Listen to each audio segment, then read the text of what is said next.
batia 4 horas de manhã, 4 horas de tarde. Comecei a sentir que a bola fazia realmente uma curva de 2 metros, 2 metros e meio.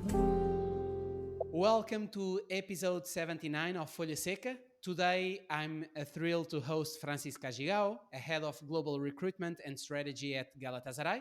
He was sporting director for the Chilean Football Federation and rose from scout to head of scouting at Arsenal, a path that includes other roles we'll exploring during our talk. Fran, welcome to Folha Seca.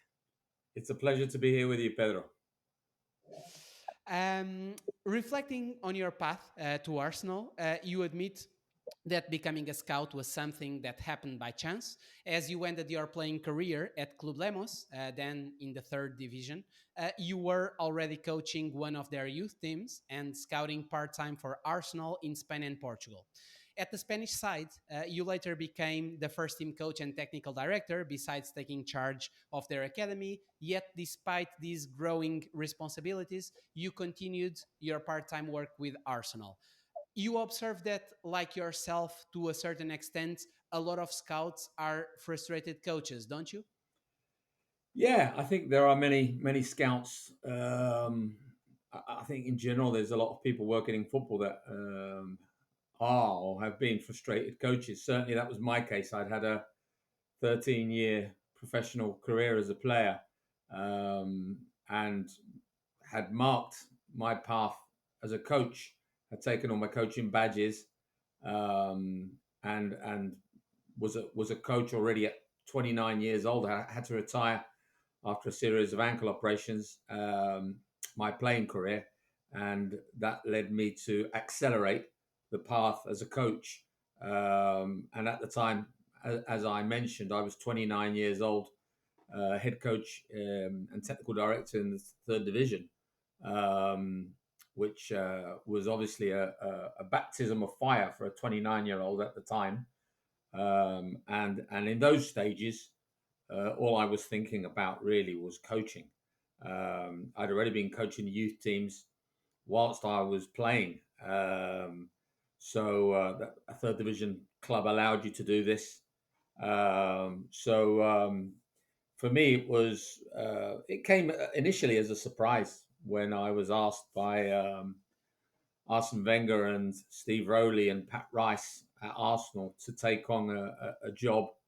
If I could take on a job part-time, and luckily with the permission of the club where I was head coach, who saw it as beneficial for me and for them to have a relationship with Arsenal, I was able to do that. Talking about that stage of your career in which like Arsenal was focused on starting and initiating a global scouting department, which, as you just said, like included also not just Steve Rowley, but also the current Toulouse president, Damien Comolli, apart from yourself. At that time, you already mentioned that Arsène was focused on building key pillars for the club. What were those exactly? Well, obviously, he saw an opportunity. You could say that at the time, Arsenal had a very good UK scouting network under Steve Rowley, but he wanted to expand it and make it worldwide. He was very much interested in something that we hear a lot about now, which is the recruitment of emerging talents. Arsène was always very forward-thinking.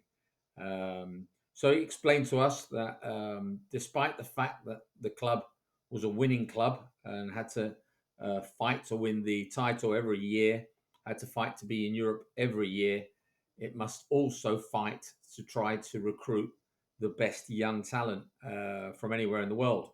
So obviously we started about building that global scouting system. I was fortunate enough to be a part of it. And in the end I was 24 years in that as a part of it. Of course, it progressed a lot from those stages to the final stages. No, but the key pillars were I would say was early identification. We didn't have a lot of the tools and technology that we have now, so this involved horrendous amounts of traveling and really making our presence felt everywhere, not just in stadiums, not just in some training grounds, but also networking with people and building a global network. And then it was what was also very much a key factor was the speed at which we could make decisions. And we were very fortunate to have somebody like Arsène who was backed us completely in our judgment. And we were able to bring through a lot of young emerging talents, not just emerging talents, obviously players for the first team, players who were ready to play in the starting 11 as well. But that speed of decision making was key, very much a key factor. On that, Fran, we know that nowadays attending a youth match or even a training session of a major federation, you'd likely see like around 50 scouts from across the globe. The truth is that when you regularly attended youth national team training sessions, you were often the only scout from a foreign club, while about 15 others were from Spanish clubs. And I guess we can say that this led you to assert that Arsenal was one of the trailblazers in adopting a global scouting approach, right? Like boasting this exceptional coverage, for its time, right? This was really important for this initial boost of the Arsenal Global Scouting Department. Oh, I'd say without a shadow of a doubt, because at the time that we were, I mean, you could call it that word, but yeah, why not? For not finding a better word, pioneers in that aspect. I remember being at training sessions of national teams at under 16, 17, under 19 level, and being at club matches across Europe. When at the time we were one of the very few clubs in Europe who would be consistently and continually observing and analysing young players live, and it took a while for the rest of the clubs to catch up in terms of forming a global system. Obviously, Arsenal invested in this very well, and the key at the time, let's be fair about this. The key at the time was not only that we were prepared to work very hard and we had a structure, but also Arsène Wenger was a key factor because it was very important for us to be able to tell the players, tell the entourage, be it the agents, be it the parents, that player was going to have a real chance at the club, and a manager who believed in youth players and believed in young talents. And so that made it a lot easier for us. We had an advantage. You know, if we brought a young player in, we would introduce him immediately to our first team manager. And it's not often that you see 16-year-olds being introduced directly to the first team manager when you're trying to recruit them. So that was a very, very big advantage. We can say that you've been working in, let's say, small clubs because, you know, like you worked in with Arsenal, you worked at the Chilean Football Federation, now in Galatasaray.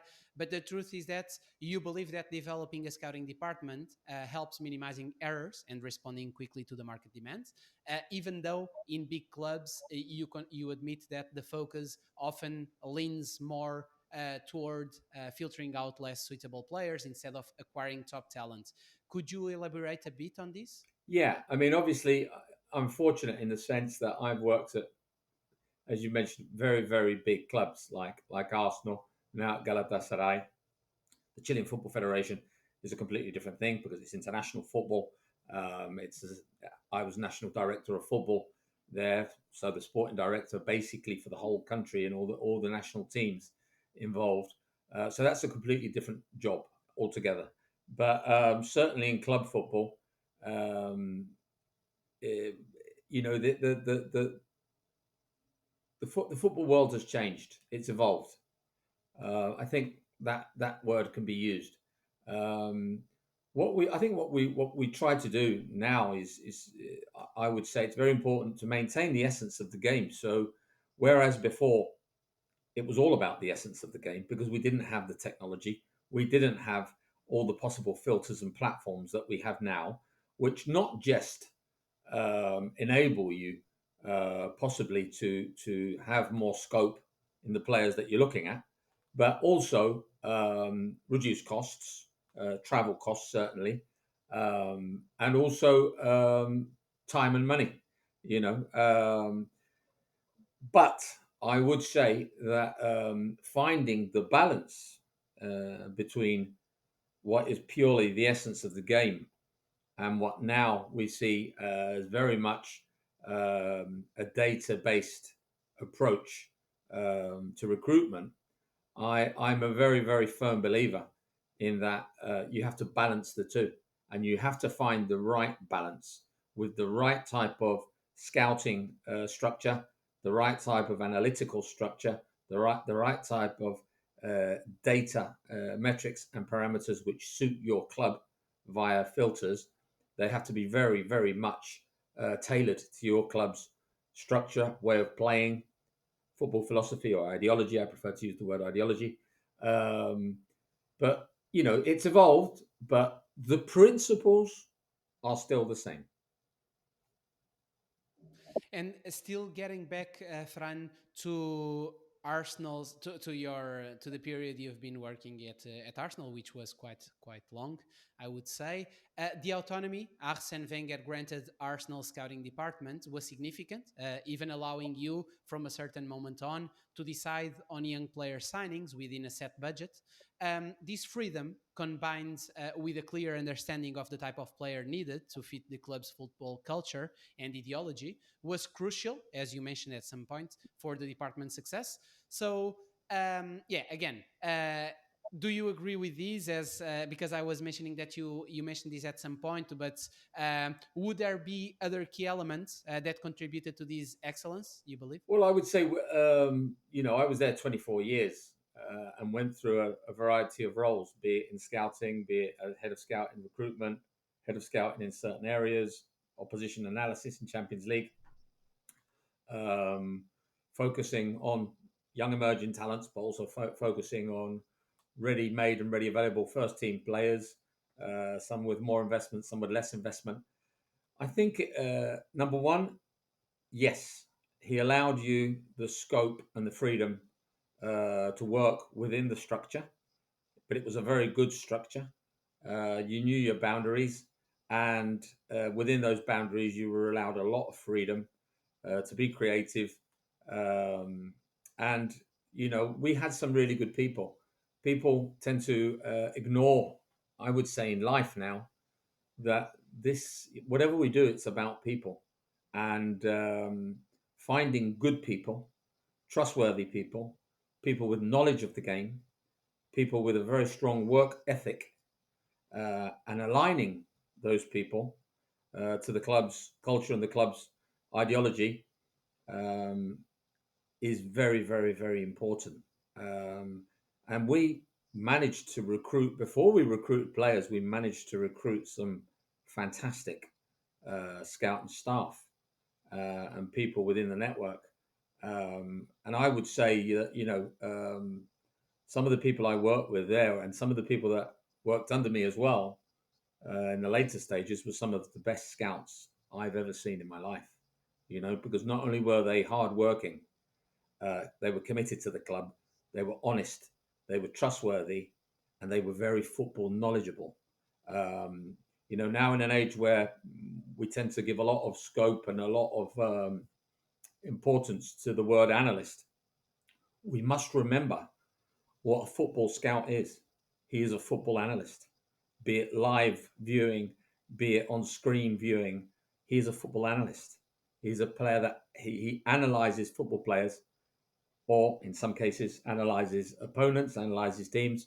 But that's what he is now, because people tend to think that an analyst is just sitting behind a screen, But no, there are different versions. And I think we had a fantastic mix of people, So it would be very unfair to talk about Arsène, to talk about Steve, to talk about myself and others without also giving a hell of a lot of credit to those unsung heroes who are scouts who did a remarkable job for Arsenal. If you look at the amount of players that we brought in and who added value to the club. And still on that level of autonomy, and also taking into consideration that you are currently in a leadership position. So if we compare your initial times at Arsenal with today, of course, things have changed naturally.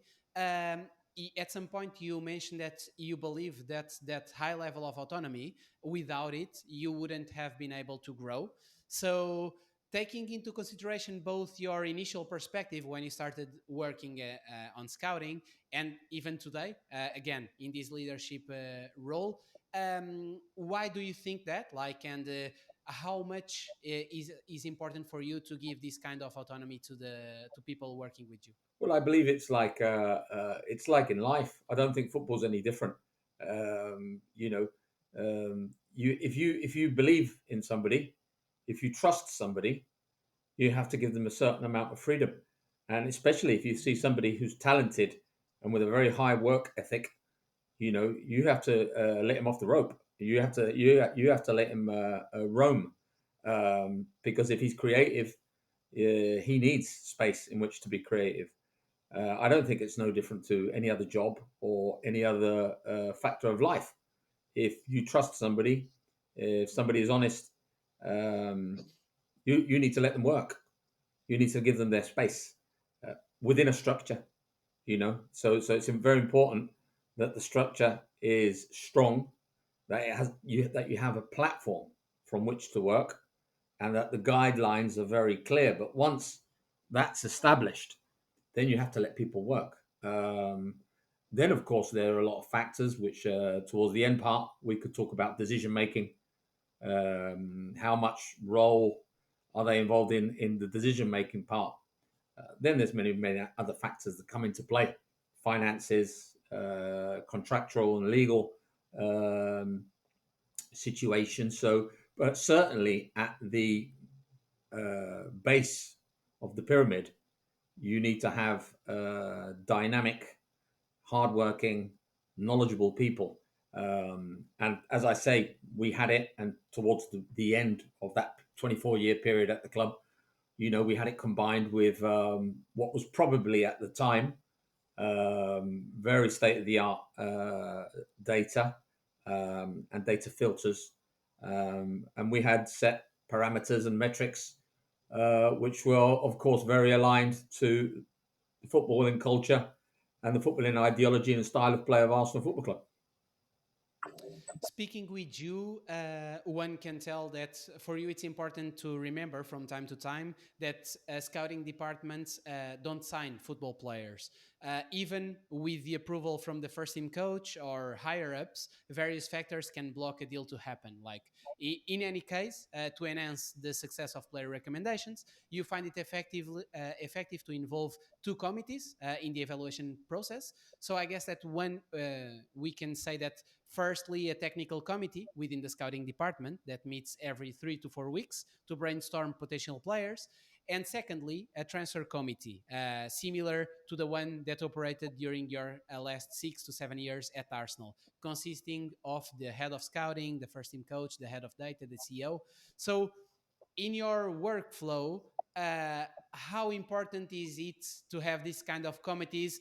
Again, either from a technical viewpoint to discuss players, to brainstorm, to discuss the eventual pros and cons, and then also in terms of maybe more linked to the organization of the club to have this kind of transfer committee to validate this kind of transfers. Well, I think it's absolutely vital within a football club because, I know that there are football clubs that maybe just that just get together and form transfer committees, just before transfer markets.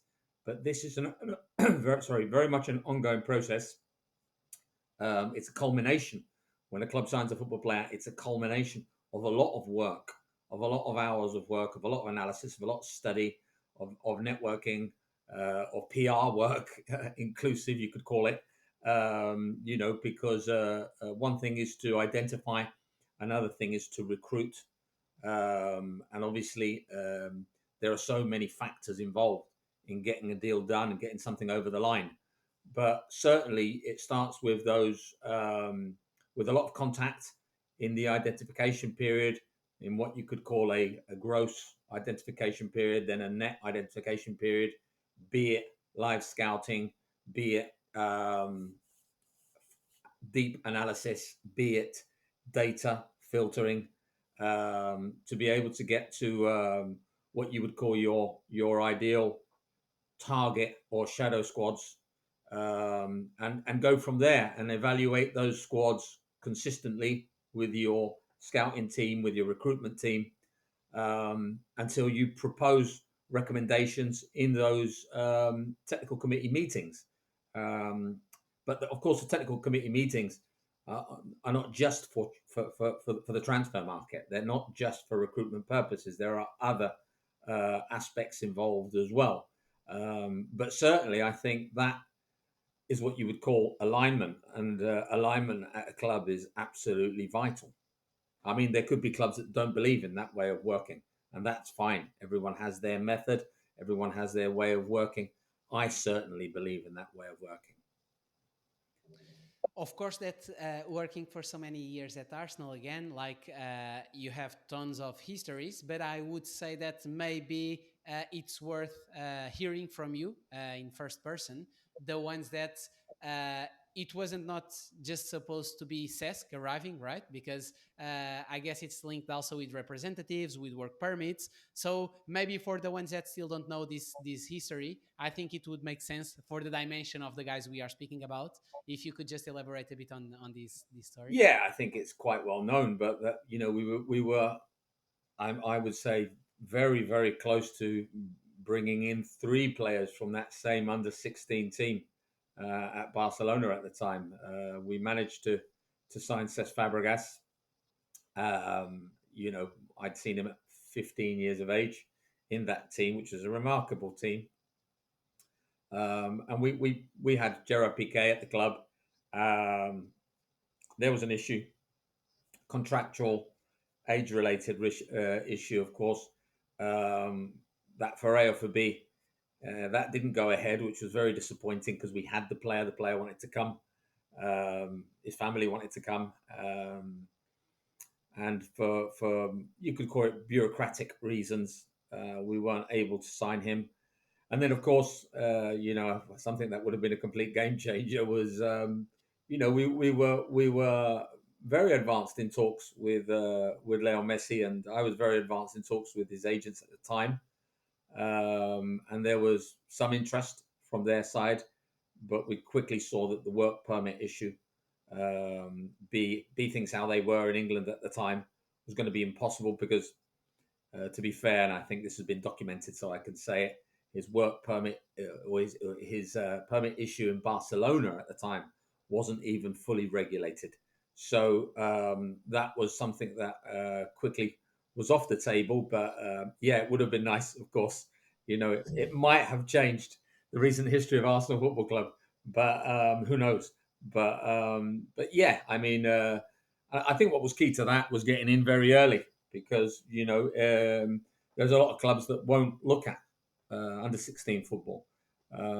I believe that a senior scouting or a senior recruitment or ID department needs to be very linked and very aligned with youth scouting. Why? Because more and more we're seeing players who are 15 and 16, top young players, in record time become top professional elite players. And you only have to look at the cases of somebody like Lamine Yamal, who at that, you know, such precocious age is being a top player at elite European level. So I think it's very important to not take your eye off the ball. You know, there has to be there has to be external scouting. There has to be so external identification, internal identification in terms of what do you have at your own club.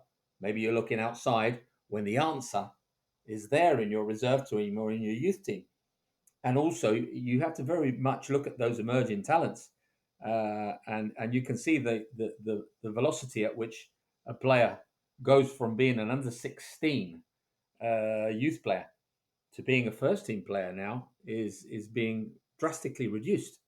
And I think that's something that we were already very aware of at Arsenal. And we were lucky to have a manager, a first team coach, who believed in that, who believed in giving young players a chance early. Manchester United did the same. A lot of Manchester United's success was a little bit different in terms of that it was very much internal identification, you know. So that famous youth team, or that combination of a couple of youth teams, which brought so many players through into the first team and was so successful. So slightly different way of doing it, but at the end, you're still looking at young players and identifying their strengths and weaknesses and giving them a chance if they're good enough. Yeah, no, absolutely.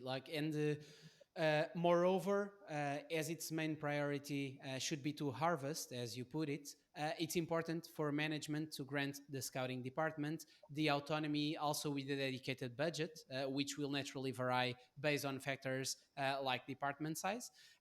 Arsenal's global scouting department was launched in 1997, and by the time you left as the head of department, as I think you already mentioned it, in 2021, it had 48 staff members, including emerging talent scouts, positional scouts, those tracking debutants, We and those Yeah, monitoring. we weren't doing positional scouting when I left. We weren't doing that at the time. That was something Okay. that not I that a lot of clubs did after, but it was something that we were looking into, but Okay. we hadn't really put it into practice at the time. Okay, nice. And but also the ones monitoring loan players, those ones I guess you were also working with, right? Yeah, I think we were one of the first clubs. I'm not sure if we were the first, but certainly we were one of the first clubs to have a loans coordinator or loans manager. Ben Napper did this role. He's now sports director at Norwich.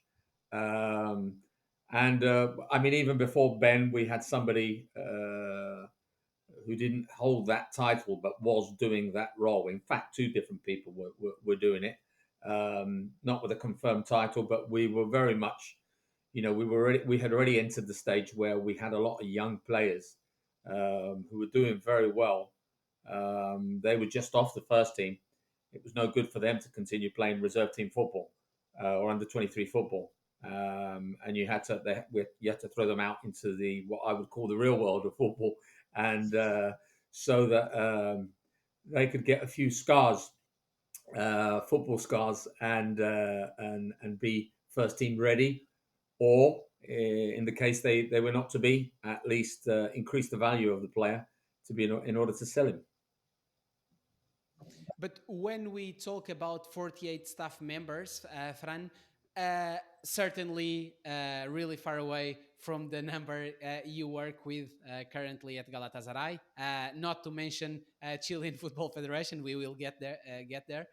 Do you think a scouting department today needs that scale, or could a smaller team lead to better outcomes? You've got to remember that Arsenal's a big club, and we're talking about UK scouts. We're talking about international scouts. We're talking about satellite scouts who are based in certain countries and who control, in some cases, one country, in some cases, three countries. You're also talking about, youth level and grassroots scouts. Then you're talking about the analysts. Then you're talking about secretary that works. Then you're talking about some people who are aligned. There's some part-time people involved as well.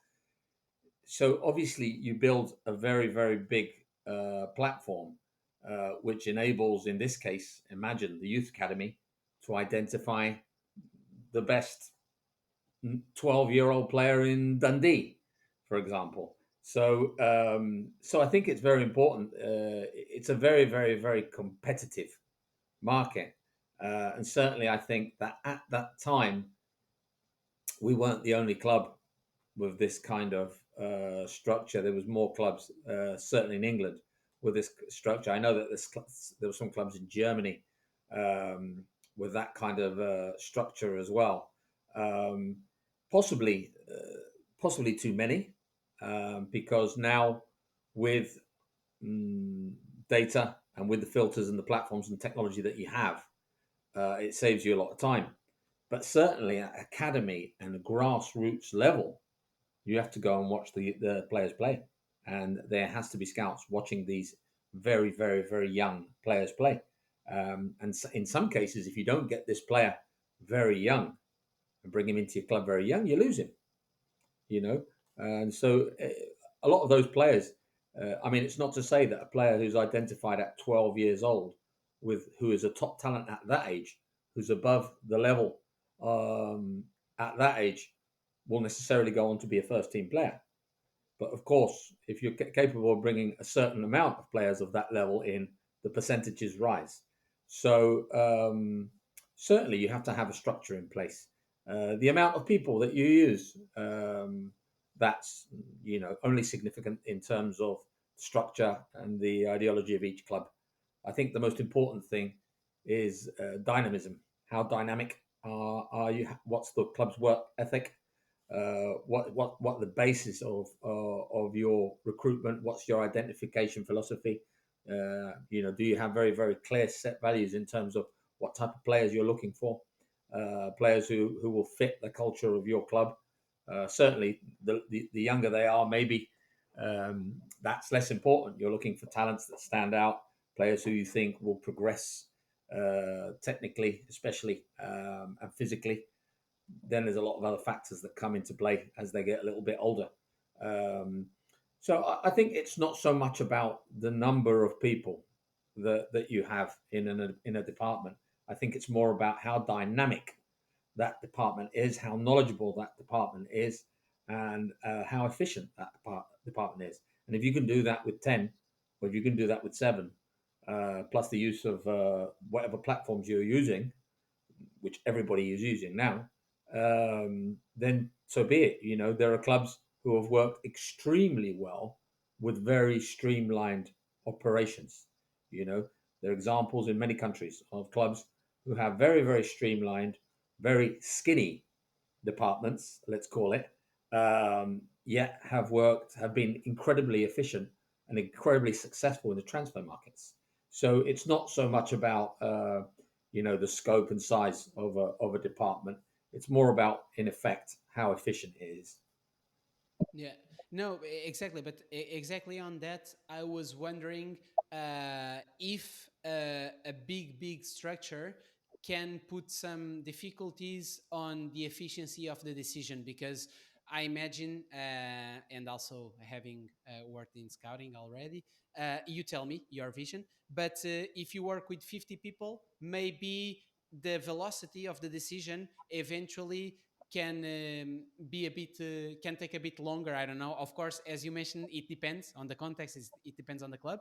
But personally, if you think that maybe from certain kind of number, it it tend to be a bit harsh, Yeah, I mean, harder I to. mean, in the end, the decision-making process is very centralized, and the leadership process is centralized. So, in the end, I mean, what you want really is to receive as much and as good information as humanly possible.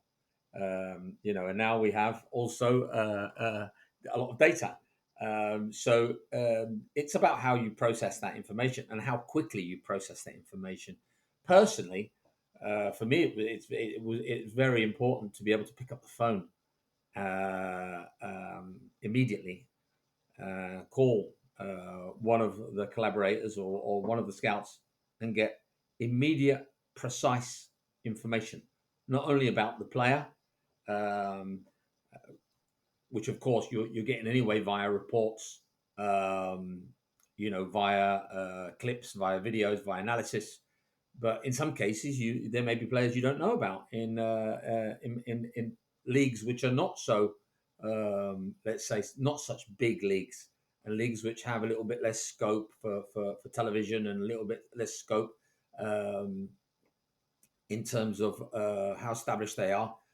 So sometimes you get calls from a variety of people, agents, coaches, ex-players, and to be able to pick up the phone and get an immediate response like that. This player's like that. That's what it is. No, he's not for us. Yes, or whatever. I'm looking at him. We're studying at him. That's his father's name. That's his agent. That's where he's playing next week. He's got a hamstring problem at the moment, so he's going to be back in 2 weeks. So having a department where everyone is very dynamic, everyone is on the ball continuously, does help. It does help. Then it's about how the central part how the leadership or the decision-making part processes it. But you need to have people in that process area who can also help you to process and filter everything very quickly and very efficiently. And I think that certainly towards the last couple of years I worked at Arsenal, we certainly had that. We certainly had that, and it was proven with some of the players that joined the club. Yeah. And while you acknowledge substantial changes between '97 when you started at working at with Arsenal scouting department and 2021 when you left, you emphasize that certain aspects remain the same. What would those aspects be? Well, in terms of football knowledge, people that are looking at football knowledge, in terms of when you recruit a player and how you recruit a player, a lot of that hasn't changed.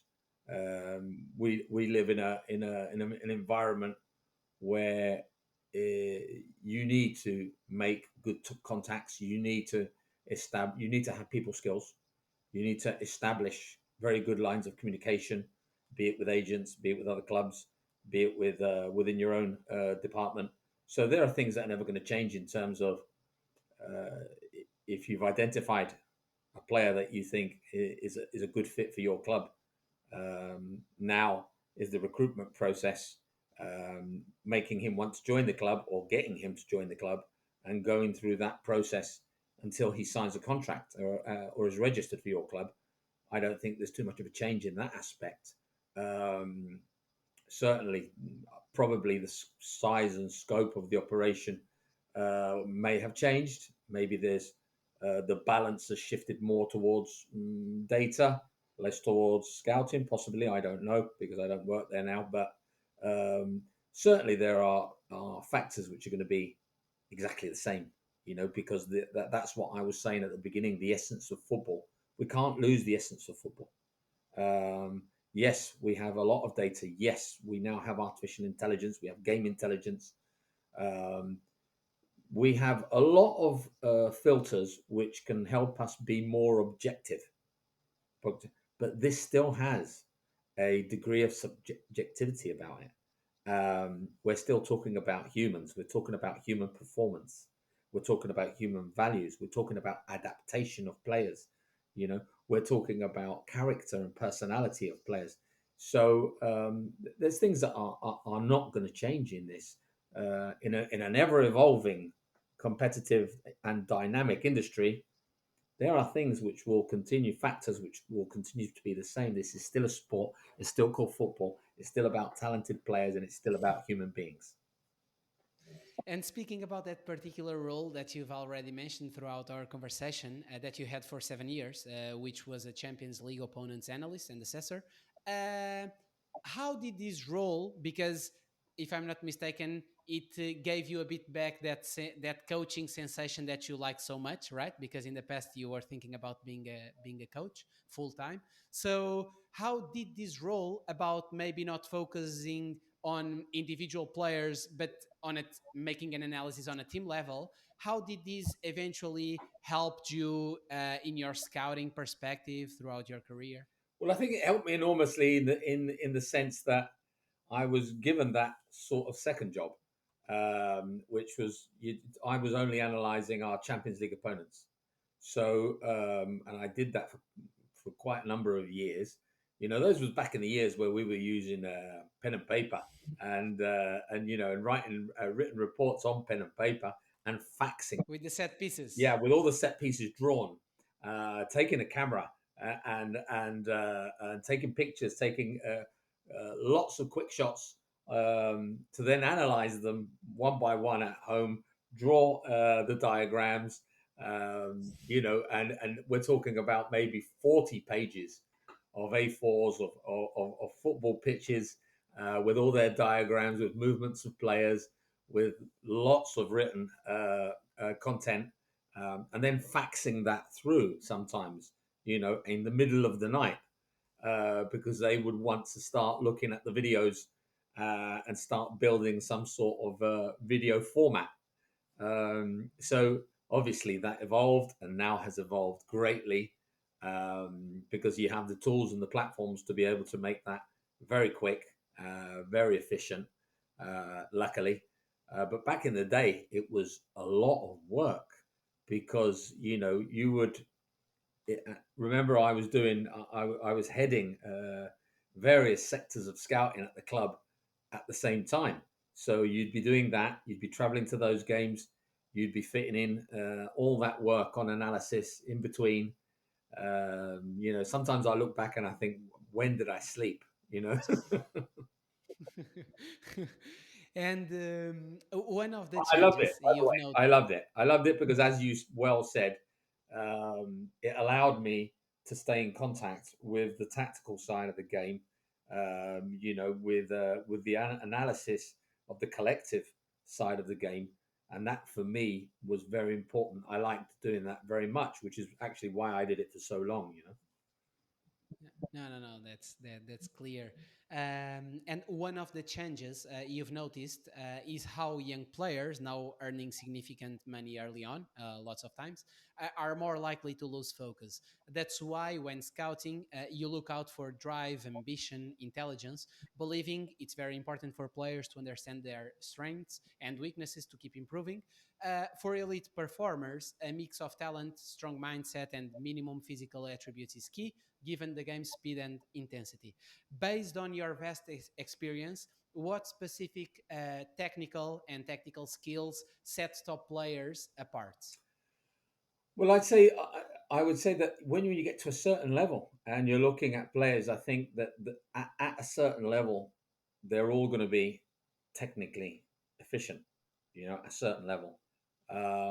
Then you're looking a little bit for their game understanding, their game intelligence. So when you were looking at players like, I don't know, when he was 15 years old, somebody like Cess, for example, he was always one or two steps ahead of the game. He was always very aware of everything that was around him, and you were looking for little signs, like scanning. You'd be looking at a 15-year-old who's constantly scanning. His neck's moving continuously during the game, so he's in movement, he's running, he's in movement, but he's scanning all the way around him, and you're thinking, wow, that's a sign of high intelligence in a player. He's very aware of everything around him, and then you see it in the flesh where, when he has to play one touch, he plays one touch. When he has to play two, when he has to run with the ball. So he knows what decision to make. He knows how many touches to make. You don't need the coaches to tell him, which is something that I think a lot of players are being overcoached at some stage. Certainly now, I believe that after the amount of coaching sessions I've watched in my career, you get a lot of coaches telling players, or you get a lot of coaches emphasizing two touch in training sessions, because they're looking for intensity, for example. They're looking for quick play. But then, of course, when a player has a 1v1, suddenly the coach gets frustrated when a player doesn't go past his fullback. Yeah, he's been playing two touch all week. These things do happen, do still happen in the game. I'm not saying they're rife in the game, but they do still happen. So I think game intelligence, and then the difference is also the mentality. Because when you talk to young players when they're very young and you talk to them about their game, the real good ones, you'll find that they're very self-critical. They have a component of auto-analysis, which is very, very, very important. They are able to be self-critical without frustration. So you see a young player who knows exactly how he's played.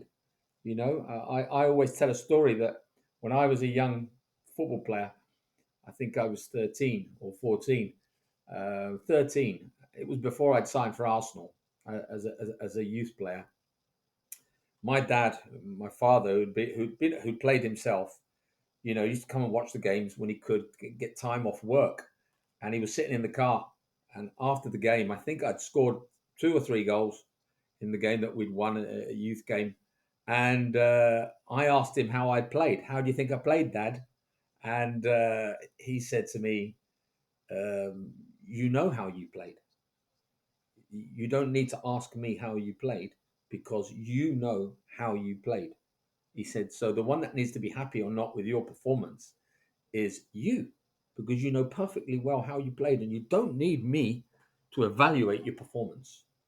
You need to evaluate your performance. Are you happy with your performance? So what he was trying in effect is to make a young boy be self-aware and not put pressure on by saying you did this well, you need that well, you need to do that well, you need to do that well, And then he finished it off by saying, "Did you enjoy the game?" And I said, "Yeah." He said, "Well, that's quite a good sign because if you'd played badly, the likelihood is that you wouldn't have enjoyed the game." So, I think it's important that to be able to identify young players with a strong mindset from an early age. Um, I'm not saying that every top player is like that because some take more time to develop, some need more help to develop. But certainly, once you've got past the technical level, the game intelligence level and the physical level that is needed, or the potential for the physical progression in a young player that is needed to be top level, I think the key to them being top percentile will be in the mental aspect and in their intelligence and in their understanding of the game and their understanding of their situation. On that self-criticism you were mentioning, and thinking also about the player's ability to learn, I guess this brings us also to a story from over 20 years ago when you were watching a training session with Arsène Wenger. Would you like to share it, that one about Van Persie? Which one? Because there were so many. That one, it was Van Persie. That one that basically you asked Arsène, okay, won't you correct him? Of And then course, yeah. you know what Yeah, I mean, it's very much. It's a good question because it ties in very much what I was talking about, what we were talking about a minute ago. Because so just before I explain the story, I would finish off what I said before by saying, to evaluate if you think a player is going to be a top player, you would ask yourself, is he a good learner? Is he a good learner? Because if he's a good learner and he has the ability to self-evaluate, take the good things, work on the negative aspects of his game, or the aspects he's not so, which are not strengths, then you're going to see progression. You're going to see natural progression. It doesn't need to always come from the coach. So that leads us to this story, which I can remember a session where I was standing outside the touchline watching a training session, and it was Robin who had. I can't remember if he had. If it was it wasn't to do with the bad touch. It was a movement. Um, it was a movement which led to a bad touch, and so because Arsène was very near, um, and he would sometimes look over and he would sometimes comment things with whoever was around him. I just happened to be near him at the time. I remember saying to him when he mentioned something to me. I remember saying to him, "Isn't that a moment to go in and stop him and stop it?" He says, "No." He says, "Not at all." He says, "We need to now wait and see if there's another situation in the training session, a similar situation, where he commits the same mistake. If he commits the same mistake again, I'll stop it, and we'll correct him. But let's wait and see what he does the next time he's in a similar situation." And of course, the next time that a similar situation came, Robin, by this time, had completely assessed what had happened, made a better movement, which led to a better first touch. And Arsène turned around and go, "There you go. I don't need to go in and tell him anything because the good players already know themselves and won't make that second mistake." So I think that was for me, that was important, because me being a young coach, just shortly before, I for sure might have rushed in, and by doing that, by stopping the practice and rushing in, you're not evaluating how the player is processing what he's doing on the pitch. So sometimes you have to allow a little bit of time because you know that the good players, the intelligent players, will auto-correct themselves. You know, you won't need, the coach won't need to do it. You know, so and I think this is very important because I think players learn a hell of a lot more via that path than the continuous um, stoppage and continuous correcting of a coach. But don't get me wrong, there's a lot of times to stop and correct as well. You know, because especially at youth football and at academy football, you know, sometimes, you know, some clubs or some teams may, or some coaches may have an emphasis which looks a little bit like a first team structure. You know, it's like let them play, let them play. You know, you'll see a team that like us, Galatasaray or Arsenal, you know, where you'll have a game every 3 days. You know, there's no real time for intensive coaching. At youth football, there is. You do have time, and you do need to put in the work, and you do need to put in the hours. And if a session has to be stopped 3 times, it needs to be stopped 3 times because you are working with young players, and the most important thing is their development and their learning skills. You know, you're not talking about immediate results; you're talking about long-term results. And you were mentioning also about like Cesc profile on the pitch, like in the things that he did back then that it wasn't, let's say, normal for someone of his age. But it is also important to mention that every time you asked Cesc when he joined Arsenal about the weather, about the food, about everything, his reply was like, "Okay, Fran, I came here to play football, not to eat in restaurants." So I guess that this psychological side and even if we think about nowadays, right, with social media, with so many traps at this level, let's say, for someone to focus Yeah, on football, yeah, that I guess this also.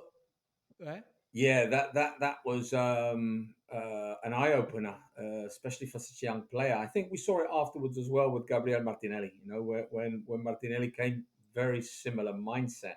And I remember speaking to Gabriel and to his father in Brazil when just before we signed him, um, and I remember thinking how similar the two mindsets were of those players, different positions, different attributes, you know, and a lot of time had gone past, but it was a very, very similar mindset, the two. So yeah, it was curious, to say the least, that you know you would ask Cesc, who's just come abroad, not living with his family, gone into digs. Um, you know, the weather wasn't Barcelona weather. You know, the food was maybe not Barcelona food, even though the food at the training ground was still pretty good. But obviously, it's a big change for a young player, and because you know I'd helped to bring him in, and I was a little bit overprotective. Um, how's this? How's that? How's that? And there was a time when he just said, "Stop, Fran. Stop with all this." He says, "I did not come here to eat the food, to you know, to dance in the rain. I did not come here to, you know, to go and see the sights or see Buckingham Palace. I came here to play football. Fran, that's it. Stop." So that for me was fantastic because I realized, you know, this kid doesn't really need to adapt. He's already adapted in his brain. And that's not to say that he wouldn't have a bad moment because he's young and he misses his family and he misses that support system that he had. But certainly the level of focus for such a young player was incredible. You know, it's very rare. I mean, there are cases, you know, now you see a player like Lamine Yamal play in the final of the Euros, you know, and he's completely unfazed. You know, it looks like he's doing the same things he's always done, playing under 13, under 14 football. There's no real difference to him. I mean, there might be when you talk to him, but it certainly doesn't look like it. And Gabby Martinelli, for example, that example that I gave, more recent example, was exactly the same, because you know he was still in the middle of very much of a learning curve, you know, learning curve that is constant in football, but that mindset he had was very similar. You know, that determination, that complete focus on his game. That and when you see a player has that, aligned to his technical ability, aligned to whatever physical attributes he's had, aligned to his game intelligence. That's a recipe for an obvious recipe for success.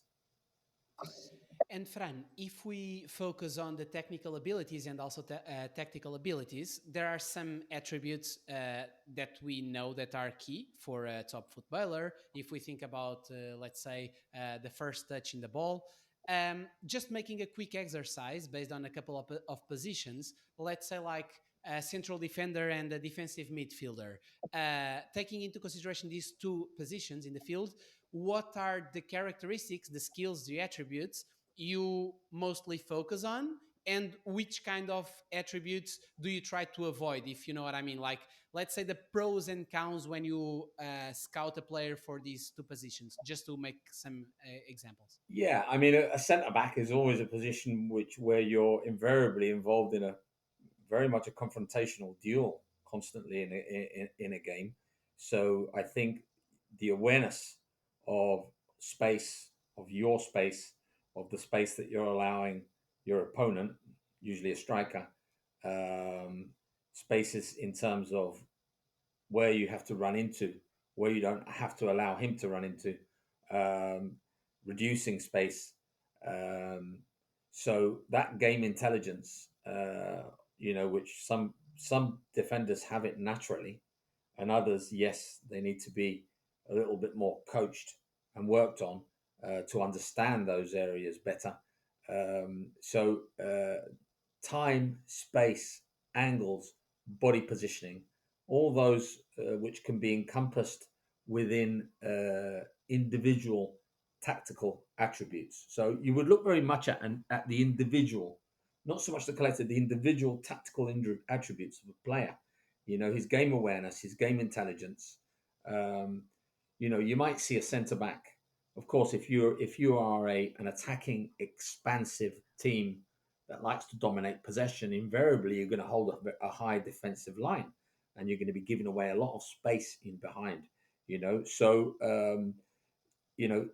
usually you'll be looking for quick, proactive, yet at the same time reactive defenders who, yes, win their duels, who have the physicality, who have the strength, who have the power, and are also have a good awareness of time. But sometimes you might come across in an expansive team. I don't know. I'll give you one example. At Arsenal, we had Per Mertesacker. Now, Per Mertesacker, I think he'll admit himself that he's not going to beat anybody in a race, you know. But he would invariably get to the ball before the striker because of his game intelligence, of his awareness. He would know when to drop off, when to step off a defender. He would know when to get tight, knowing that he could get tight and that he wasn't going to get beaten, or maybe he would give a foul away in that area. But he would know perfectly where to cover, the angles to cover, the space he had to cover, the areas he had to move into, when it was a duel, when it was not a duel. So that kind of defensive intelligence is very, very important when you're looking at a centre back. Then, of course, you have the other attributes where in a team which is expansive, in a team which is an attacking team, in a team which is a possession-based side, then he has to have the technical attributes, So yes, the first touch, being able to, not get the ball under his feet, being able to bring the ball out, play through the lines, look quickly to play through the lines, being able to adapt, having sufficient agility to be able to move the ball and manipulate the ball under pressure, because invariably you'll be under pressure if you're holding a high line and you regain the ball. You're going to be under pressure very, very quickly. So the ability to have that little bit of quick vision to be able to play through the lines. I mean, if then you can also step out and run, attack space, and now play a more decisive pass or hit a diagonal, then even better, maybe the more you have going for you. But certainly you're going to look for attributes which are key to a central defender playing that type of game. So looking to have the physicality to be able to play that kind of game, being strong in duels, which is very, very important. Being a defender now, a centre back now, is not like being a centre back 20 years ago. 20 years ago, a defender would clatter the centre forward in the first time, and he would immediately put his hand up and say, "First one, ref, first one." and you got away with it. Sometimes they would clatter the centre forward the second time, and they said, "Oh, second one," and they would still not get a yellow card. And then on the third one, you might get a yellow card. But by this time, you've smashed the striker 3 times. So now you can't do that. You have to be a better defender because you're not going to be able to intimidate by means of aggression simply. But so now you have to get tight. You have to not let the player turn. You have to get lower. You have to make sure that he plays back the same way. Not let them get forward, not let them turn you round.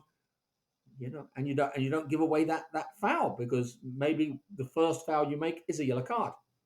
So you have to be a lot more clever. You have to understand more about timing, about angles, about your body positioning, and you have to contain yourself a little bit. You have to be a clever player now to play centre back. Maybe I'm not saying they weren't clever 20 years ago because there was clear examples. Somebody like I don't know, Liverpool, Alan Hansen was an incredible centre back and a modern day really centre back. A thinking centre back, but certainly there was scope to get away with more via brute force than there is nowadays. And what about the defensive midfielder? Yeah, I understand when someone says a defensive midfielder. I do. I understand it. And I understand it perfectly because I won't say that I don't use these terms myself sometimes. When you say, a 6 or an 8 or a 10. But I like to just use the term midfielder. And okay, once a player is 30 years of age and he's had a long career and he's at a certain level, and if he's played as a 6, he's played as a defender, he's played as a Busquets, But I wouldn't even call Busquets.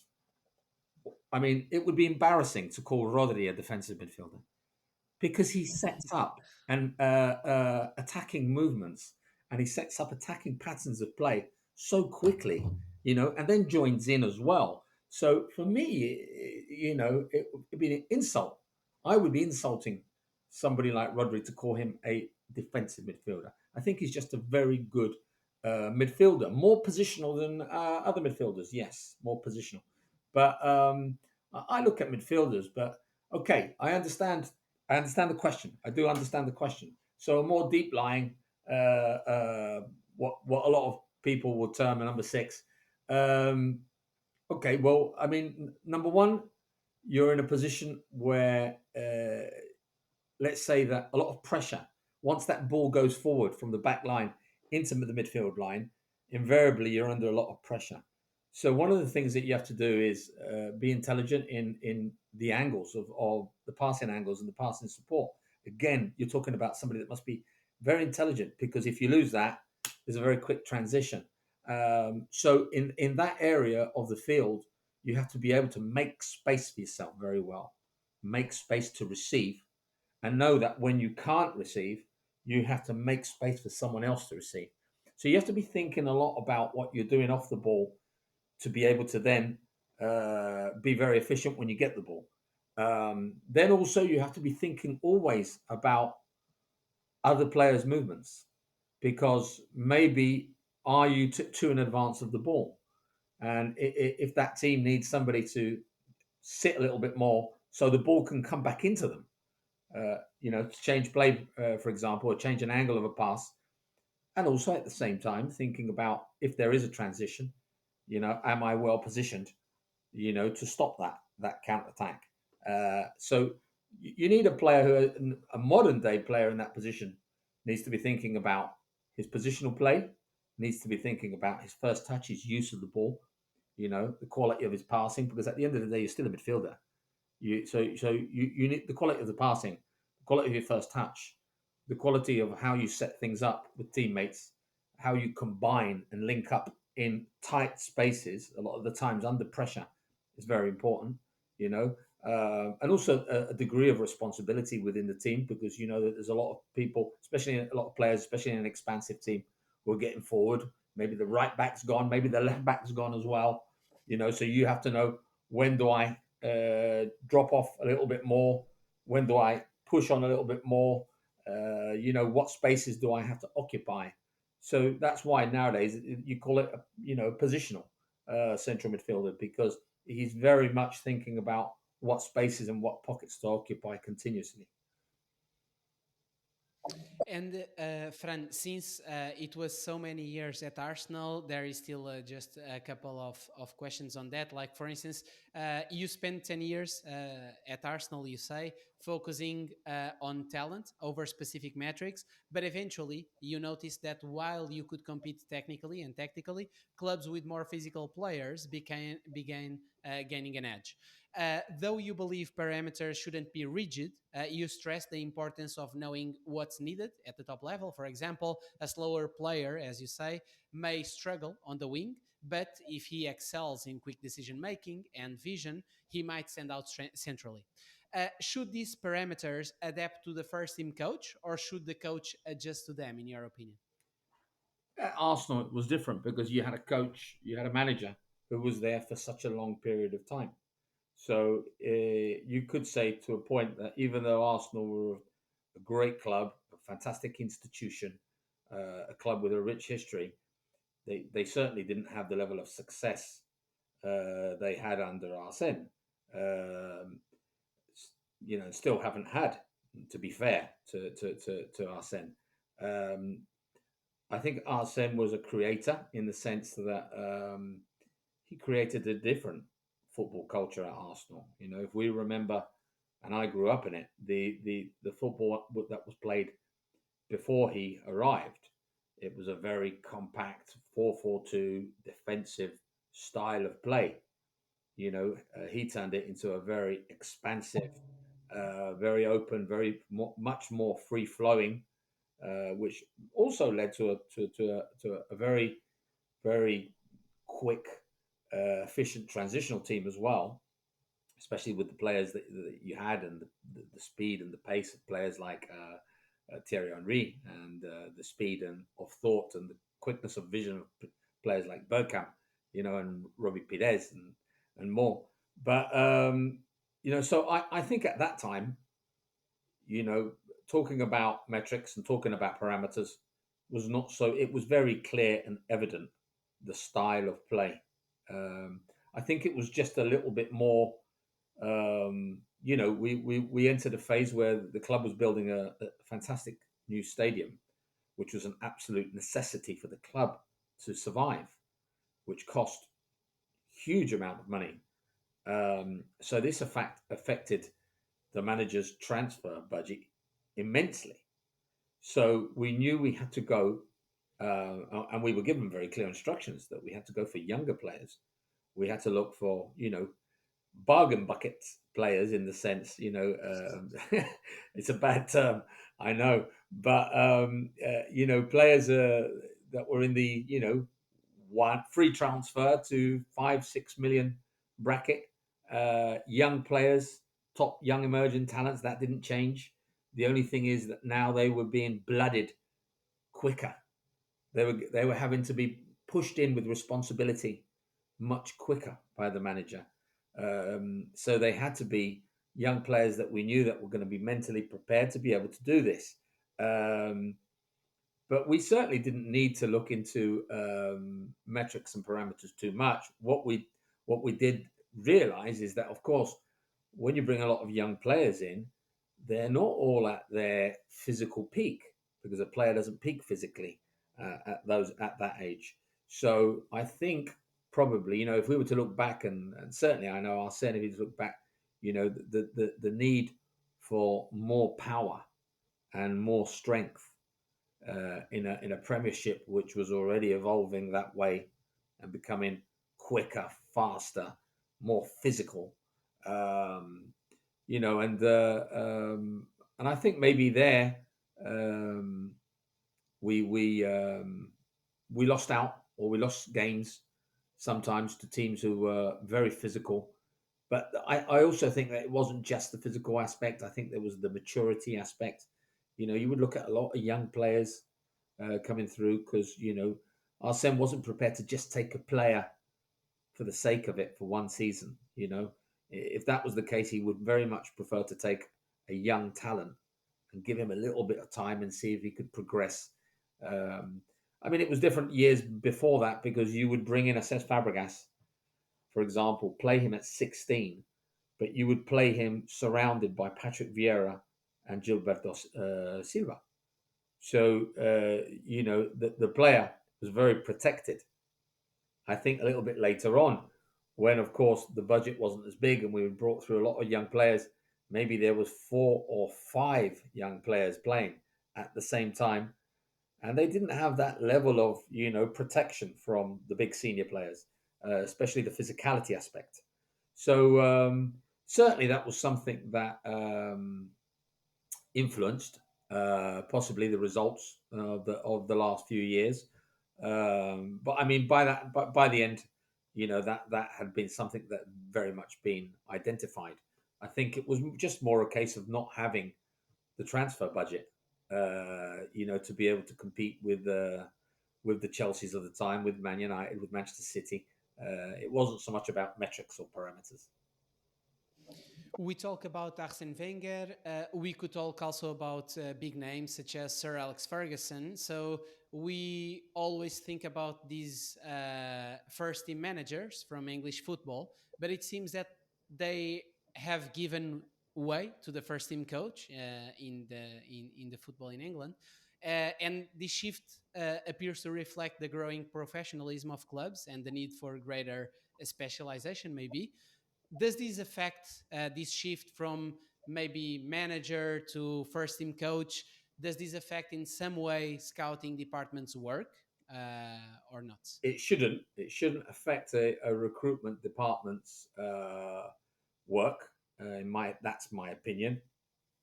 And yeah, I mean, we say that, but for example, if you look at the case of Mikel Arteta, when Mikel joined, I was at the club.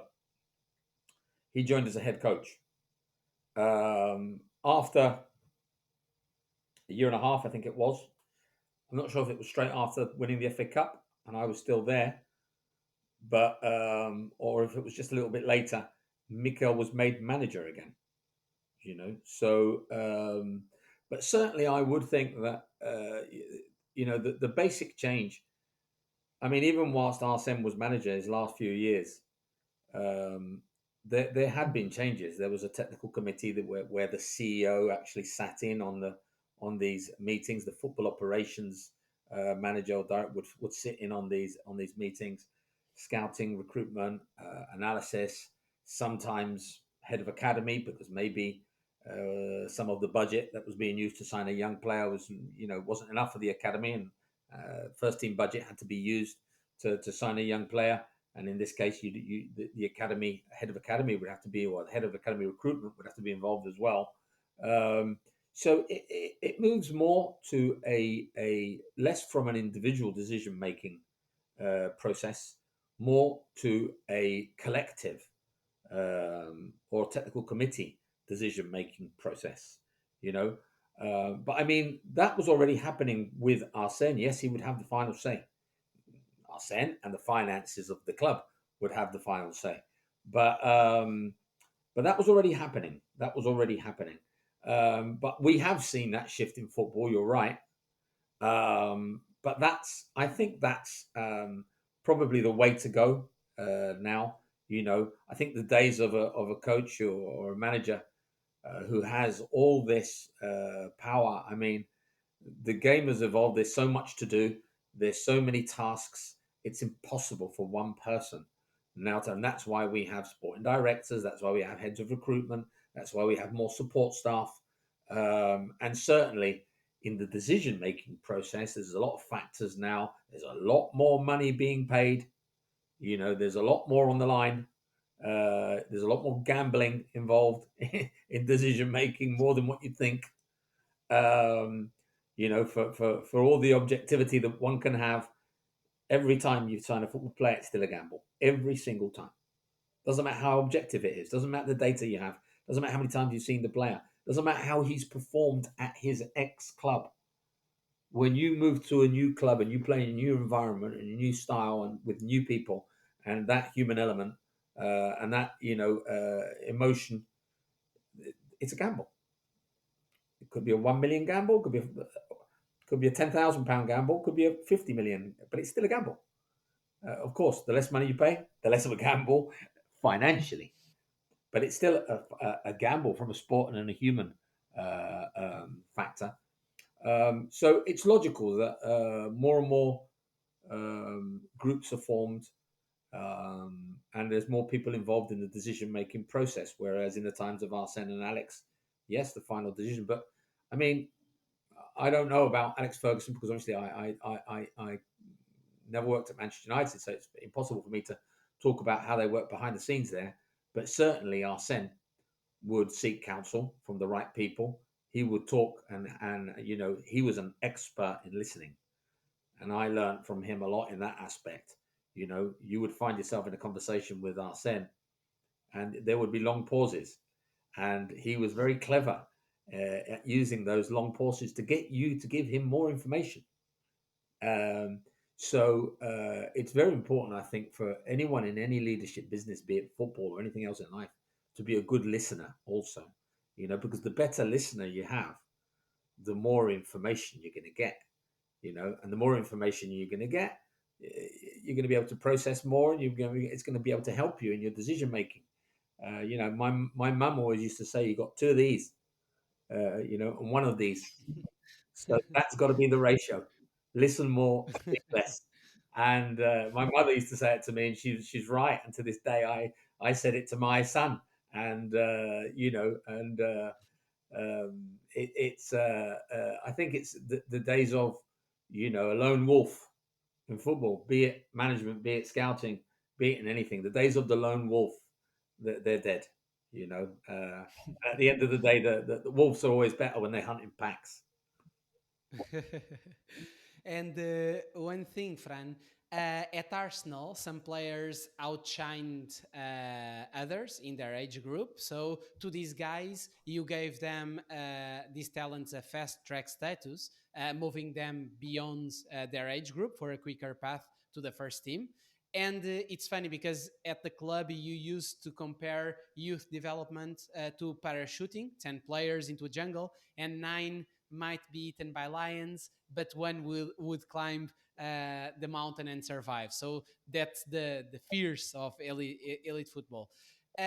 What I would also speak with you is about this process of this kind of projection, because of course, when evaluating a young player, the focus is on potential, but always a key challenge is to predict how they will develop.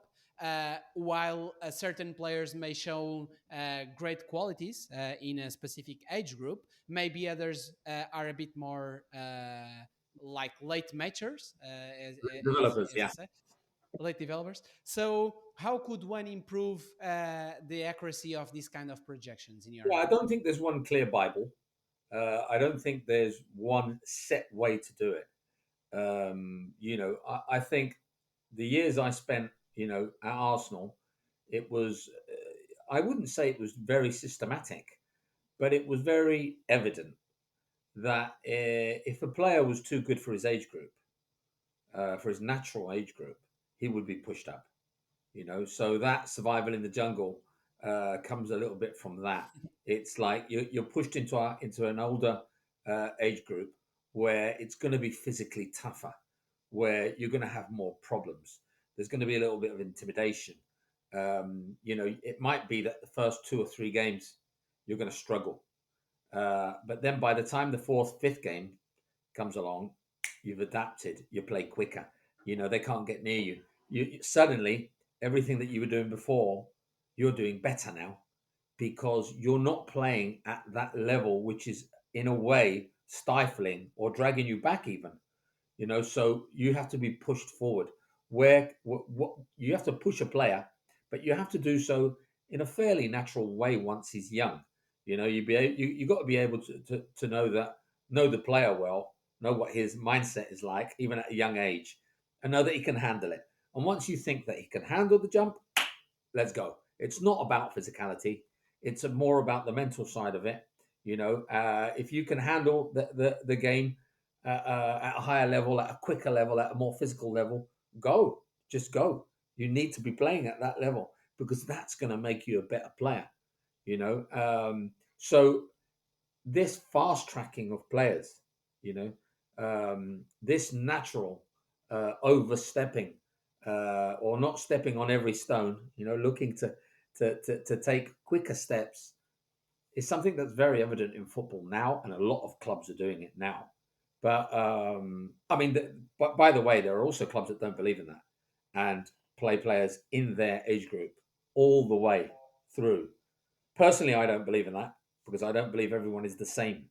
Um, and also what you're going to get is players who at a younger age are very physical, maybe, and when they're playing at the same age, they're going to overpower other players. But when they get a little bit older, it's going to even out. And suddenly, those players, you haven't given them the tools to progress because you've not put them into a more hostile environment. It's only when you put a good young player into a more hostile environment that you can see how good he really is, because he quickly adapts to the environment. Like, so we can use, the metaphor of the jungle. He doesn't get eaten by the lion or by the tiger because he's found where the way to a clear path, and he's found his way out of the jungle, or he's found the way to a hill, or to a stream. So whereas the lesser the least less intelligent players maybe they will get eaten by the lion because they haven't been able to adapt to the circumstances and surroundings. So I think, although it wasn't anything systematic, I don't think there was a written rule. At the time, Arsenal, when I was working there, as I say, I haven't been working there for years now, but so I'm not so sure now. But at the time, there were some very good coaches, and there were some good academy coaches, and there was, I'm sure that what they've got now is very good as well. But I can only talk about what I saw with my own eyes. And then you had some very good development coaches. You had people that moment between the youth team and the under 23, and then the under 23 and the first team, which is a very delicate moment in terms of how you handle the progression of young players and how they come through that, and the time needed for them to make that next step. Because then you're talking about professionalism. And we had very good, people like Neil Bamfield and Steve Bold, who worked with a lot of years with the youths, and then with the Eddie Niedzwiecki, before that Terry Burton. There were some very, very, very good coaches who did some very, very good work at Arsenal with the young players that were coming through. And you saw a lot of good young players come through, and which is a combination always in my mind of good identification, good recruitment, and then good work, good progressional work with the coaches to bring young players through the system. And I'm a very strong believer in bringing players through the system because I think it adds to the identity and the culture of the club. And when you're able to bring, like Arsenal, Bukayo Saka, who for me at the moment is, must be one of the top 3 or 4 wingers in the world in his position. Certainly in terms of efficiency, and to see players like that who have come through the system, I think is fantastic. And that player will.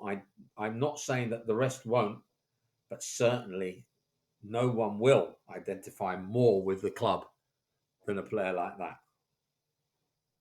Yeah, totally. And contrary to popular belief, bringing families along isn't always beneficial for young players' adaptation to a new place.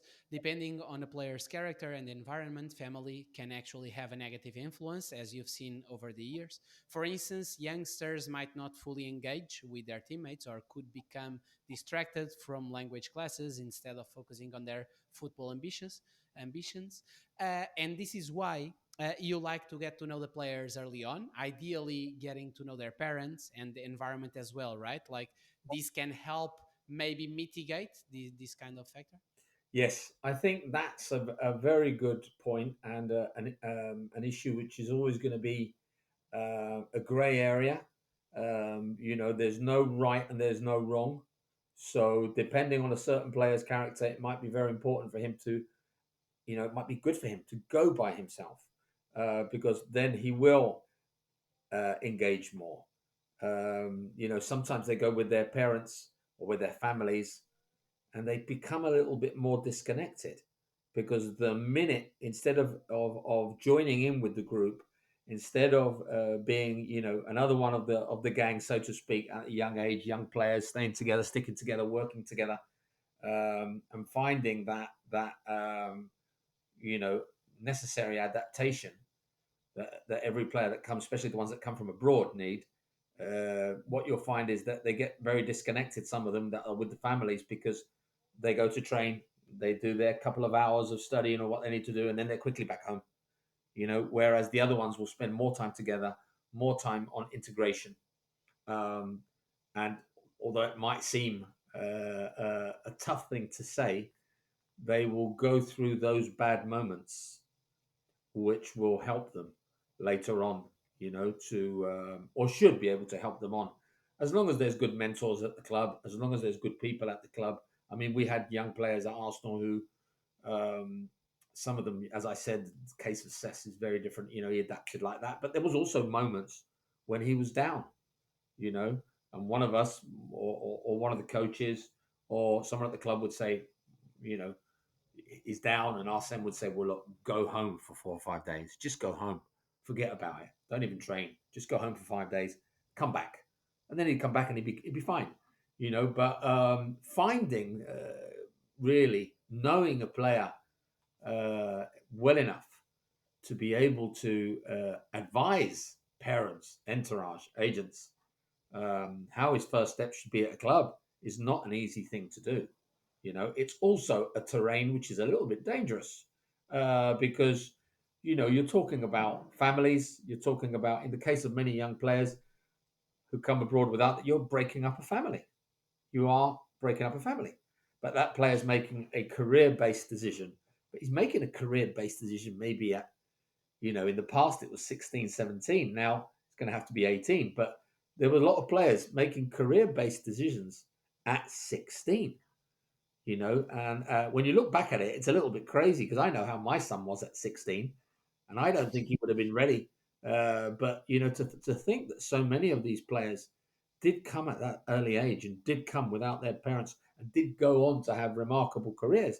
But there's also cases of some that came with their families and they were absolutely fine and progressed to have great careers as well. So that's why I'm saying there's no one way to do it. It's very much a grey area.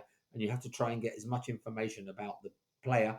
We're talking about young players, about the player and his family and his entourage as you can. To make this kind of evaluation on the psychological aspect, the mental aspect of players, how do you like to work? Like, in which kind of things do you focus on? Do you also resort to social media? Do you also resort to other kind of ways? I do not have a clue how to answer that because I will be completely honest and say I am not a psychologist. I am not somebody who analyzes the psychological aspect because I don't have an education based in that. So, but I have a football education. So, or a sports education. What I will say to you is that via communication, as much communication as possible, with all parties, be it player, be it parents, be it whatever entourage or people that surround him and have an influence on the player involved. You try and get as much information, or you try to make I wouldn't say a psychological evaluation. There are psychological evaluations, and we have had players psychologically evaluated. But there have been cases where the player has been psychologically evaluated, and then it's been completely different. And I think that's the thing about psychology. We're signing them on the basis of how they play the game, and the attributes they have and the potential they have to be top players. And the rest, again, for me, is still very much a gray area. That's why I think, something that's very moving forward in the game, the psychological aspect is key. But I would say not only from a psychological point of view in terms of psychologists working with players, I think players need mentoring. Sometimes those young players are mentored by their father, or maybe their father's been an ex-player, or I don't know, an uncle. Rafa Nadal was obviously mentored by Tony Nadal, who was his uncle, who went on to become his coach, or became his coach at a young age. But people need mentoring, at least a figure, and especially someone who's gone through similar aspects in his life. So I think that's an area to look at more in football clubs and say, maybe there are football clubs should be looking at employing mentors. I'm not saying they shouldn't employ psychologists. There's a space for that as well. But especially young players, you know, that may be struggling with adaptation, that may be struggling with moments, dips in form, which can happen to young players who've broken into the first team, then get pulled out of the first team. They maybe don't know why they're not still in the first team, or they haven't been able to process that situation. And certainly there's a space for mentors working with young players, people who have been in similar situations, who can actually provide some substance to young players. Because it is an area, I think, which still there is still a lot of scope to work on, because you can do all the psychological evaluations that you want, and there's still a lot of grey matter, because we're talking about the mind, the mindset, we're talking about the brain, we're talking about the thought process, and we're talking about emotions. That's why I'm going back to the essence of the game. Let's not lose the essence of the game, because we're still talking about human beings. But when you think about this, Fran, when you are thinking about building a squad, don't you look at this kind of mentoring within the squad? I mean, for instance, I'm thinking about sometimes there are players that the fact that they have the same nationality as a young prospect, sometimes they can be really helpful. So I guess that this also comes down to your point. When you are thinking about building a squad, do you also look at this kind of small, big details, let's say? Right. Well, this is something different, because we were talking before about, it was very much focused on the recruitment of young players and the psychological aspects of a young player. Now, if we're talking about building a squad and we're talking about team building, then this is different. Then now you're moving towards something which I'll simply call balance or equilibrium. You need to have different types of uh, um, players. You need to have different types of people. Of course, if you can have in your squad, if you have a squad of 24, 25, if you can have 24, 25 ultra competitive winners, and I don't usually like the word winner, because everyone is sometimes a winner and everyone is sometimes a loser, and that's part of sport. Um, but you need to have ultra competitive people, but you're going to accept that everyone's character and everyone's personality is different. I think we're moving into a time where there's less talkers in the game. Um, Certainly, when you look at maybe back four defensive players, central defensive partnerships, before they were very vocal, very vocal. You'd see a lot of vocal leaders, which I think is very important, that communication on the pitch, especially, by the way. And now you're seeing less. There's probably a reason for this. It's probably linked to the fact that people had to talk more and express themselves more verbally, face to face, direct contact in the past, whereas now people are expressing themselves via different means: social media, text messages, WhatsApps. The actual amount of time someone spends talking to somebody else now, in general, has changed. You might see a family sitting on a table in a restaurant, and the son, the daughter are both looking at the phones. The mother's looking at the phone, the father's looking at his phone, and actually no one is talking to each other. So the world's, I won't say that that's evolution. For me, that is a regression, unfortunately, and that, I think, has an effect in football as well, because players express themselves less. Players are less able to have those traits, and I think also there is a slightly softer culture now. I mean, I don't have any room for bullies, but certainly I don't mind people expressing themselves and telling somebody what you think, especially in such a competitive environment like football, where there's no time during a game to explain some, sit down and explain something. It needs to be quick, and you need to make a point. So I think there's a lot more I don't know if I'm using the right word. Excess of sensitivity, possibly. I think people are less. In the past, you could pull a player out. You could be a striker. You wouldn't hold the ball up, and you know that you were going to get stick from 7 teammates. And they were gonna hammer you, and that was part of it. And it's your fault. You didn't hold the ball up. And you have to be able to take that criticism and respond in a positive way. I think now it's a little bit more difficult to do that, but I think the good coaches, the good managers, they find the right balance in the team. They find the right leadership paths within the team, and I think a team has to have a good blend of vocal people and also people who are competitive without the need to be vocal because it's just not part of their character. Um, I think the key is efficiency and character and personality.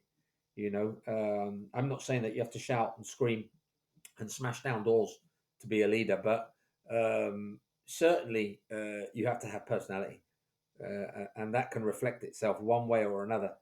Um, but yes, when you're looking at your team's composition, you will be looking at how do one player adapt to another player? How will this player, he's not just playing football matches. He's living in every day of the year. He's seeing him nearly every day of the year. There's very few days off now, so that they have to be able to adapt to the environment they live in and get on with each other. At least get on with each other professionally. I've never thought that a football player necessarily has to be a friend of a teammate, and I don't necessarily believe that a coach has to be a friend of a player, and I don't even believe that a coach has to be a friend of one of his assistant coaches. Uh, this is that's what professionalism is about. It's about whether you can make me better, I can help to make you better. So it's about that, really. It's just about efficiency and performance. But yeah, I mean, as I say, I'm not a psychologist, and I'm certainly not a mental therapist. I'm looking more at other types of balance. But yes, ideally, one would like to have a good amount of leaders, be they vocal or not, within a team. People with sufficient character to carry you through those bad moments, because there's always going to be bad moments. I imagine that within your network there is always people that you call to understand also a bit better the profile of a player before proceeding to the decision of acquiring him or Yeah, isn't I it? mean, I mean, what I'm talking about, that was the theory of it. Then the background is you have to get as much background history as possible. I think at the start I said good people, trying to work with good people. I think this relates to football players as well.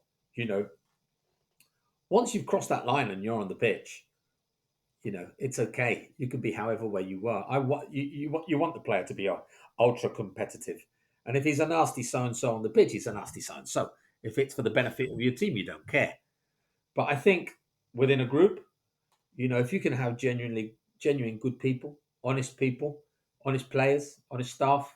Um, what you don't want is to bring a few bad apples in, because pardon the term, but that can be cancerous, and that negativity can spread very quickly. So I think it's very important to look at good. Is he a good person? Is he honest? Is he hardworking? Will he do that extra bit for the team? Is he prepared to go through a bad moment and sacrifice, and is he prepared to be humble? You know, because it is a very competitive environment, which is very much in the public eye as well. And as you say, players are earning a lot of money now. So is he able to still be humble? So we know he's winning money. We know he's got a lovely house, a lovely girlfriend, and a lovely car. But is he still humble? And is he still hungry to play? You know. So sometimes, yesterday I was watching here in Istanbul. I was watching the Newcastle Liverpool game at night. And you're looking at a player like Mo Salah, and it was the I looked at his face when the game finished. The TV you showed his face very clearly, and he was so frustrated. he was so frustrated, and it was like, you get to a stage where some players, they get to a certain level, they've earned a certain amount of money, and maybe they don't really have that desire and that hunger anymore, you know. But you look at a player like that, and you think, well, that's why he's a top player, because it's not just about talent. Talent is never just enough. Okay, you have to have talent, but it's not enough. You have to have all those other traits, that desire, that hunger, stay humble, work hard, help your teammates. All these things, I think, when you're evaluating a football player, and okay, we're talking about one of the top ones there, but I think when you're evaluating a player, you're always looking, will he adapt to the group? Will he be a good guy? Because how will he react? We know that everyone in a good moment, the good moments, don't look at how people react in the good moments, because a good moment is a good moment. You see what people are like in a bad moment. That's when you see when things are not going well, is when you see the real personality of somebody. You know, Yeah. don't try to look for a personality of somebody when things are going well. But I think that probably for yourself, for me, for anybody, Pedro, I think it's the same in life. You know, you know if someone is a good guy when he's going through a bad moment, and he still looks to help you out, or looks to stay humble, or still maintains a conversation with you, and and he's not a prick, basically. Even if we say that players earn lots of money now, it's always important to mention that this is a really small percentage of players, because as we know, like, there are lots of players playing in the third division, fourth, and this that, is important, I guess. yeah, I was one of them. So Yeah, exactly. yeah, second division player, and then a third division player. So of course that's very important. But as I said, I think if you look at someone and say, is he a real guy? Is he a good guy? Is he a real guy? Uh, you're not always gonna. It's not always going to be the case, but for sure it helps. And background history, background checks, talking to coaches who have coached him, talking to people who know him, looking at even small things like how has he recovered from his injury history. Okay, if he's broken his leg, then he's broken his leg, and you know that's a set time. But maybe something like an injury history can tell you also how he looks after himself. Because if he's had a succession of injuries, similar injuries, or missed many games in a season, there might be times that that's not a sign of character, but there might be times that it is. So all the indicators that you can take, you'll use to try and gauge and assess as much as you can. Um, how a player's mentality and character is going to be like. And Fran, when we speak about scouting, you mentioned that in today's elite club operations, a successful approach blends several elements, right? Like live scouting, which you consider irreplaceable, video scouting, scouting platforms, databases. These mix, you think they help to ensure player recommendations are as objective as possible. And regarding the last point, your first experience with data in football was in 2012 when Arsenal acquired StatDNA. Although you initially had mixed feelings, you've seen how technology has evolved to provide precise metrics that help clubs narrow their focus and access quicker, more reliable information. Ultimately, though, you feel that decision making should rest with individuals who have a proven track record, right? Decision making, certainly. Um, but decision making also needs to take into the factor of having as much objective information as possible. I was about to say humanly possible, but you need to have as much information as you can, and you need to have as much objective information as you can. And so, obviously, data plays a significant part. I mean, I couldn't imagine the world of football without data now, simply because of how you can filter so quickly. Um, the metrics and the parameters that you're looking for in specific players or in specific players for your club. Um, it narrows down what eventually will be the decision making process. But a decision at a football club, from what I know, is always going to be made by one person or by a group of people. So whilst that exists, and a decision is made by a human, you have to also consider the human elements. Now, I would say that, whenever you're going to sign a football player, and this is not me, I'd say the majority of at least elite football clubs work in a similar fashion. You're going to have live scouting, you're going to have deep analysis on players, you're going to look at game intelligence, you're going to have trained eye looking at game intelligence, you're going to have platforms looking at data intelligence, you're going to have physical data and physical benchmarking, which is, for me, a vital area now in a game that's become so quick and so physical that we wouldn't be able to understand it without having the necessary tools to be able to have all the information about how a player is physically and be able to benchmark him with other players and players in similar positions, for me, is of vital importance.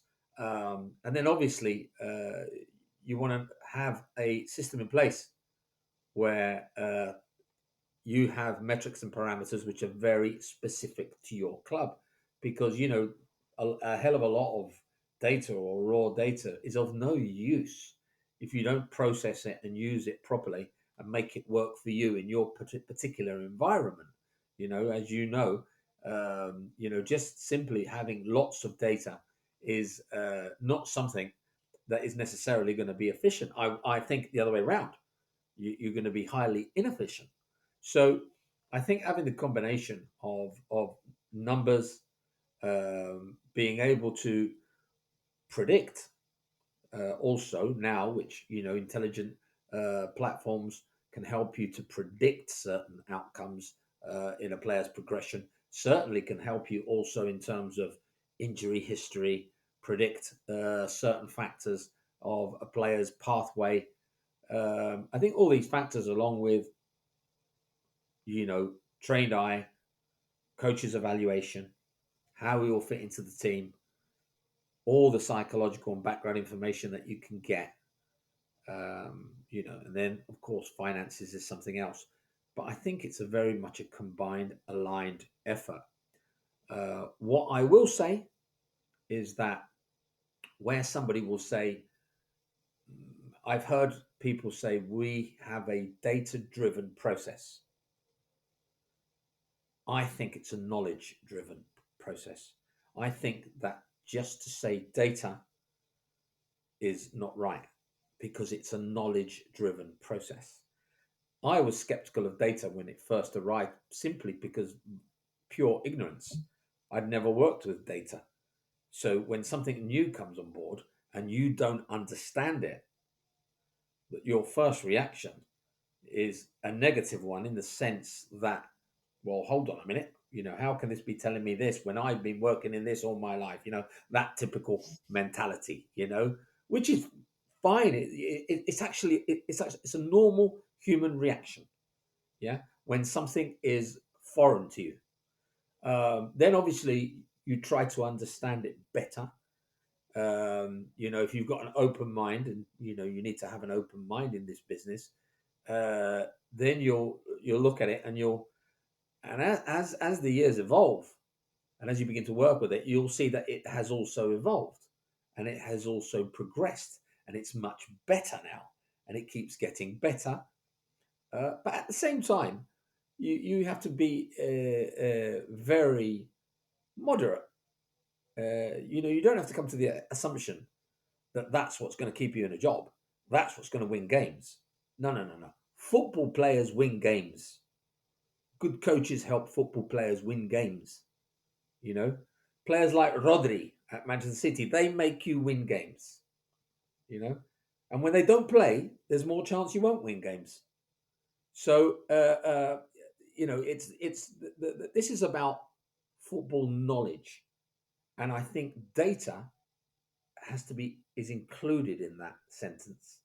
You know, it's football knowledge. In that term, it's football knowledge. All of it is football knowledge. You know, so I don't think there's one way to do things. And also, I know that there's some clubs that have gone completely that way, and if they're having success, then fine. But not. It's not necessarily the case that that success that they're having, you can relate to it at another club. Maybe at another club with a different culture, with a different football ideology, with different people. It's not you. There's not one glove fits all sizes, or one shoe fits all sizes. That's why, Fran, for you, it's key that people working in data analytics also grasp the game's nuances, right? Because Very you important. you also you also need to assure that what you are looking for, what you are looking at, that's basically also related with the football ideology of your club, what the parameters you should be focused on, this kind Yeah, of I stuff. mean, the head of the data company that we worked with at Arsenal, Jason, when he first came into the club, I think I could see a big evolution in him from the start to maybe 3, 4 years later, when he would also be attending games. And of course, I always think I'm I always say when someone asks me what are you, I say you'll understand the term because you're Portuguese, I'm Spanish, from Galicia, so nearby. But futbolero, I'm un futbolero. What are you, futbolero? Okay, that's not what they stamp on my passport, but that means I'm a football man. So the more I can understand about data, the more I can comprehend how we can be more efficient, or how I can be more efficient from a personal viewpoint. The same with people working with data. The more they can understand about the game and get closer to the game. I remember that we had a data scientist at Arsenal, Arjav. I think he's at Aston Villa now, and he was actually taking his. I think it was he was taking his B licenses or his initial youth coaching licenses. Because he was very driven to understand as much about the game as possible. And I love that. I love the fact that he was doing that because it brings it all together, and it's more knowledge. It's more knowledge from that side, it's more knowledge from that side. The more knowledge we have, can we have enough knowledge? Is there ever enough knowledge? I don't think there is. Can you stop learning? You shouldn't. You shouldn't. You stop learning the day you die. So I think it's important that what you've just said. I think it's a very good point. And by filtering players, clubs can travel less. This is this is natural, which helps both reduce financial costs and time. What other advantages, apart from these and the ones that we've been discussing, do you see in the use of data? Is there anything more of relevance? Yes, I think I think data has now evolved to a point where you can get things from game intelligence, where you're starting to get to a predictive element, or which is I think starting to be more efficient each time we're seeing that it's finer tuned. So I think you can come to quicker conclusions about player actions, and also the eye will deceive you because the eye is, I think, is designed to deceive you, and it's close to the head, to the brain, and it's close, and it sits on there on top, and there's a lot of emotion involved as well. So the eye will deceive you, you know, and for this, I'll go to to a few, not stories but examples where I personally myself watched games, and when we're talking about physical data, for example, I thought that player, he's quick, you know, and I'm looking at him, and I'm looking at the left back, and he's maybe a right wing, and I'm thinking, well, the left back's not that quick, but this one is really quick. No, it was that the left back was really slow. but maybe he had a dynamic running action or running style. Yet he was slow. He had no power in his running. And so it was very difficult to gauge. And you maybe got the wrong impression. Okay, once you see the player more times, you'll come to that conclusion eventually. But with the physical data, you're going to come to that conclusion immediately. So you're going to be able to very quickly um, judge and gauge whether a player is quick enough, can repeat high intensity enough in certain positions, can do this or can do that physically, which today is of huge importance in the game. Not as important as what he does with the ball or what he doesn't do with the ball, but it's still of huge importance in the game. Can he play at that level physically? Because obviously there is a cutoff line, like in everything else. So data will give us insights that we won't necessarily have with the trained eye.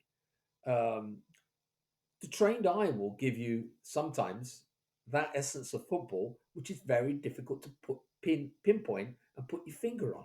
And maybe because of your experience seeing similar situations, similar players in similar circumstances, you also have a semi-predictive, subjective but semi-predictive way of assessing what the outcome will be because you've seen it so many times before, So I think there's a scope for everything. There's still to this day, there's certain things about, data which will tell you exactly what happened, exactly what took place before, what took place after, what could have happened, what could have not happened.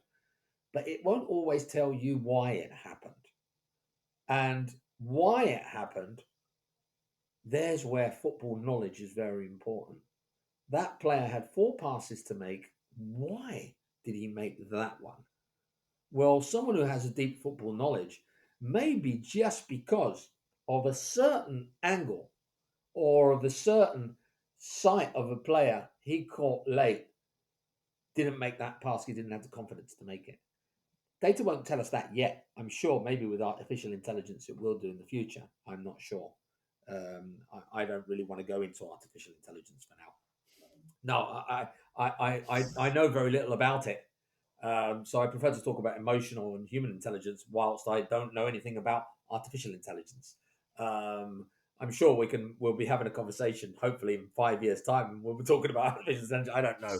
But I do hope that the essence is not driven out of the game, because I do believe that essence is very important, and it's still what puts fans bums on seats to pay tickets. And I think if the game evolves in the right way and the right people look after the game, then it will still be something which is the major sport in the world. But we mustn't lose sight of essence. Not in soccer, just the way that they haven't lost sight of the essence in basketball, for example. You see the NBA, and they haven't lost the essence of the game. Yes, there's a lot of data. Yes, there's a lot, but that human element is still, very, very present. And I say that because I watch some basketball. I like to watch basketball. So, because I think there's also a lot of things you can take from basketball that you can use in football, and we're seeing it, especially in set pieces. And I think it's very important that. I think now it's just a given. It's a stupid argument now to say data or trained eye, or it's just that I think that argument's been dead for a long time now. I think there's no way to look at it now without using data. Not in football, I think in most professions. So using data, using intelligent data, but using it well, using it efficiently, and making it work for what you have and what you need, because otherwise you're just working with a platform which is very vague.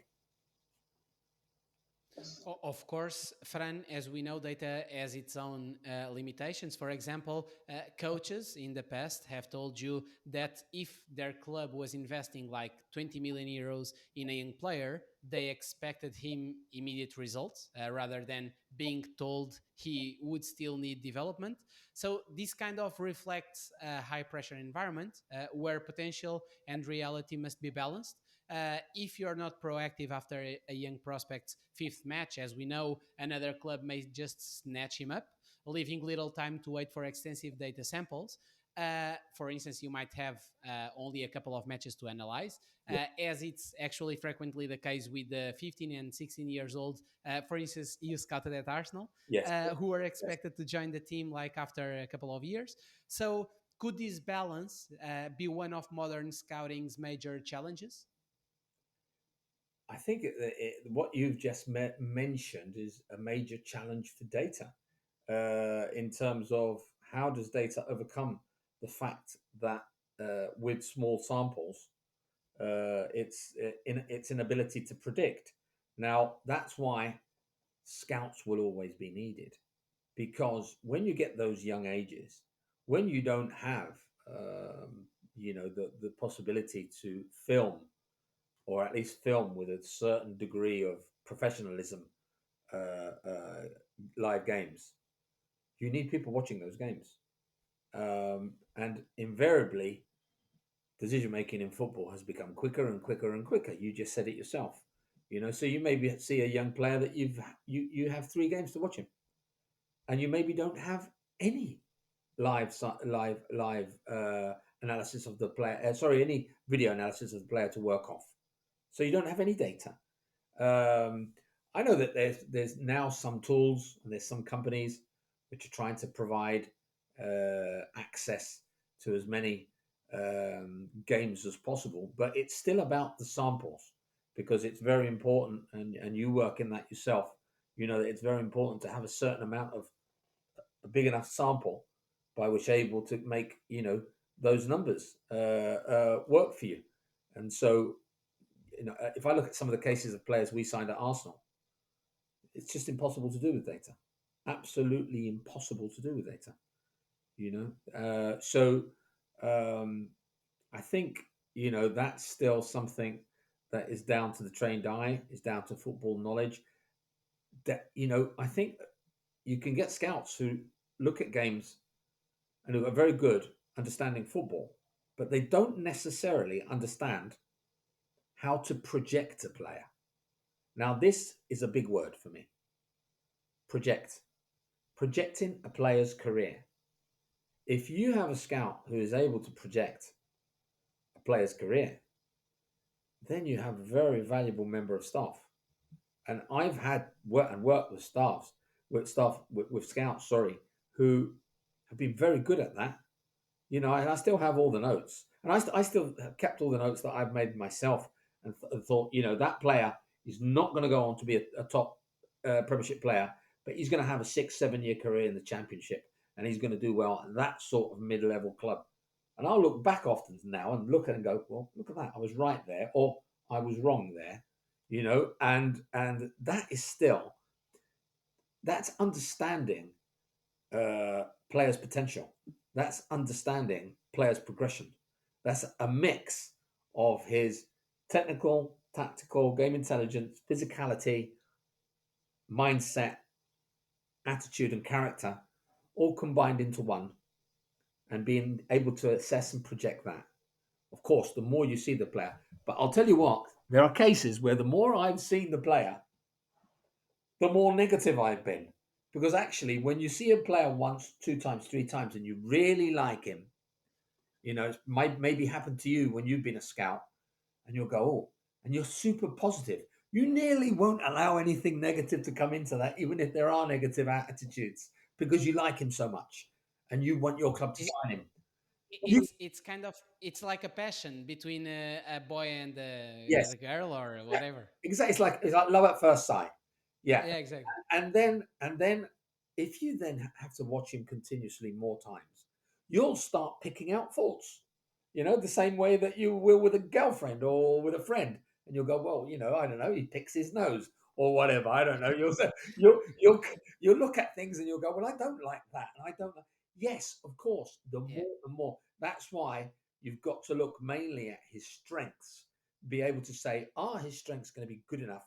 Does he have one or two exceptional things? Arsène used to say that. Does he have one or two absolutely exceptional things? Because if he does, he's going to be a top player. And then also, is he a good learner? Will he be able to iron out some of his weaknesses? Because if he's got one or two exceptional qualities, the rest are okay, and he's more or less, he's a good learner. You're talking about maybe a top player now. So you're going to be able to project that player, if you see that he's got a good enough character and personality, will have a top career. So I think it's very important for a scout to be able to do this. That's why maybe when you're looking at scouts and you're looking to create a structure, an identification, scouting recruitment structure within a football club, with data, with live scouts, with analysts, the ones that you choose to be emerging talent scouts, you've got to make sure that they do possess enough knowledge and ability to make good projections on footballers' careers. And that's why, Fran, coaches should be the ones that are in better position to develop players, right? Because you are mentioning, okay, if I see a player like once or twice, maybe if I see the guy 10 times, I would be more focused on his weaknesses, let's say. So coaches are seeing them every day. So there's no better people to try to develop them, Exactly. right? But of course you're 100% right. But I think someone asked me the other day. I can't remember who it was. What's the first thing coach has to have? And I was in a conversation with various people, and I think someone said win games. And I said, well, actually, in my opinion, is make players better, develop players. And I'm not only talking about the young ones. I'm talking about making players better. Sometimes you get a 29-year-old. Tony Adams, legendary captain of Arsenal. Tony admitted to a lot of people, I think he put it in his book as well, that he became a better football player under Arsène Wenger. And Tony, I think, was already probably 30 or maybe 28 or 29 or 30. I think he was 30 already by that time. And Tony said, actually, in those last years, and you could see he was a better player, more confidence in possession, better passing angles, more combinations, playing more through the lines, even in some games, coming out and dribbling and shooting from 30 yards and scoring goals. I think one against Everton, they won the league. So what I'm trying to say is make players better, because if you're making players better, I think you're going to have more possibilities of winning as well. So they go hand in hand, really. But, I think a coach's responsibility is not just to win football games, but to make players better. But I think going back to your last point, also, when you make a player recommendation, I don't think it stops there. The recruitment department, scouts, analysts, most certainly the head of recruitment, or be it the chief scout at the club, however the club's structured, or the sporting director, even if he's very much involved in the process. I think it doesn't stop at the recommendation and then trying to sign the player. It's a recommendation followed by a player progression and development plan, especially a young player. But it can even be a player in his late 20s who you think at your club, because you play a different way, or because he's going to have to fit into a different format, or he's going to have to change aspects of his play, maybe. There needs to be a player progression. So it's not just that your recommendation, within the analysis, within the data that you have, within the clips and video analysis you have as well, you have to have a clear player pathway system for a young player development, or player progression plan for any player that you bring into your club. That's my opinion. So we work on his weaker foot, or he can run with the ball, but with his left foot, but it's not effective, or he doesn't have a step over. Can we work with a step over for an 18-year-old player? Of course you can. Of course you can. Why not? How effective it's going to be, we don't know. But can you work on it and try to make it better? Can you try and develop and evolve the player in certain technical aspects of the game? Of course you can. I think that, especially the younger they are, the more chances you've got of having success with that. But I think there needs to be a player progression plan followed by the recommendation. So when you arrive at the club, in a way, if you're handing him over to the coaches, and you're handing him over to the coaches, and you're giving the coaches all the information possible about what the player really is, what he can do, and what maybe he can't do so much. So, okay, now the coaches have to work with him, and especially the development coaches at football clubs. And for example, top Premier clubs will have development coaches, and that's part of their job, to just carry on that progression. So you've maybe signed some very raw talent, and now there needs to be a progression plan to get that boy into the first team or get him to have a good professional career. And Fran, just shifting the conversation to your experience as a sporting director, one important thing is that, as you mentioned, like today, a sporting director or a CEO must be adaptable and versatile. They need to be highly organized. Their ability to delegate, you think that it should be really high to delegate effectively and make decisions quickly and smoothly because you're constantly competing. So, as you say, like once a transfer window opens, if you deliberate on the decision for 30 days, you're done. So yeah, I just wanted to hear you a bit on this, like elaborate a bit on this kind of reasoning, and yeah, that's it.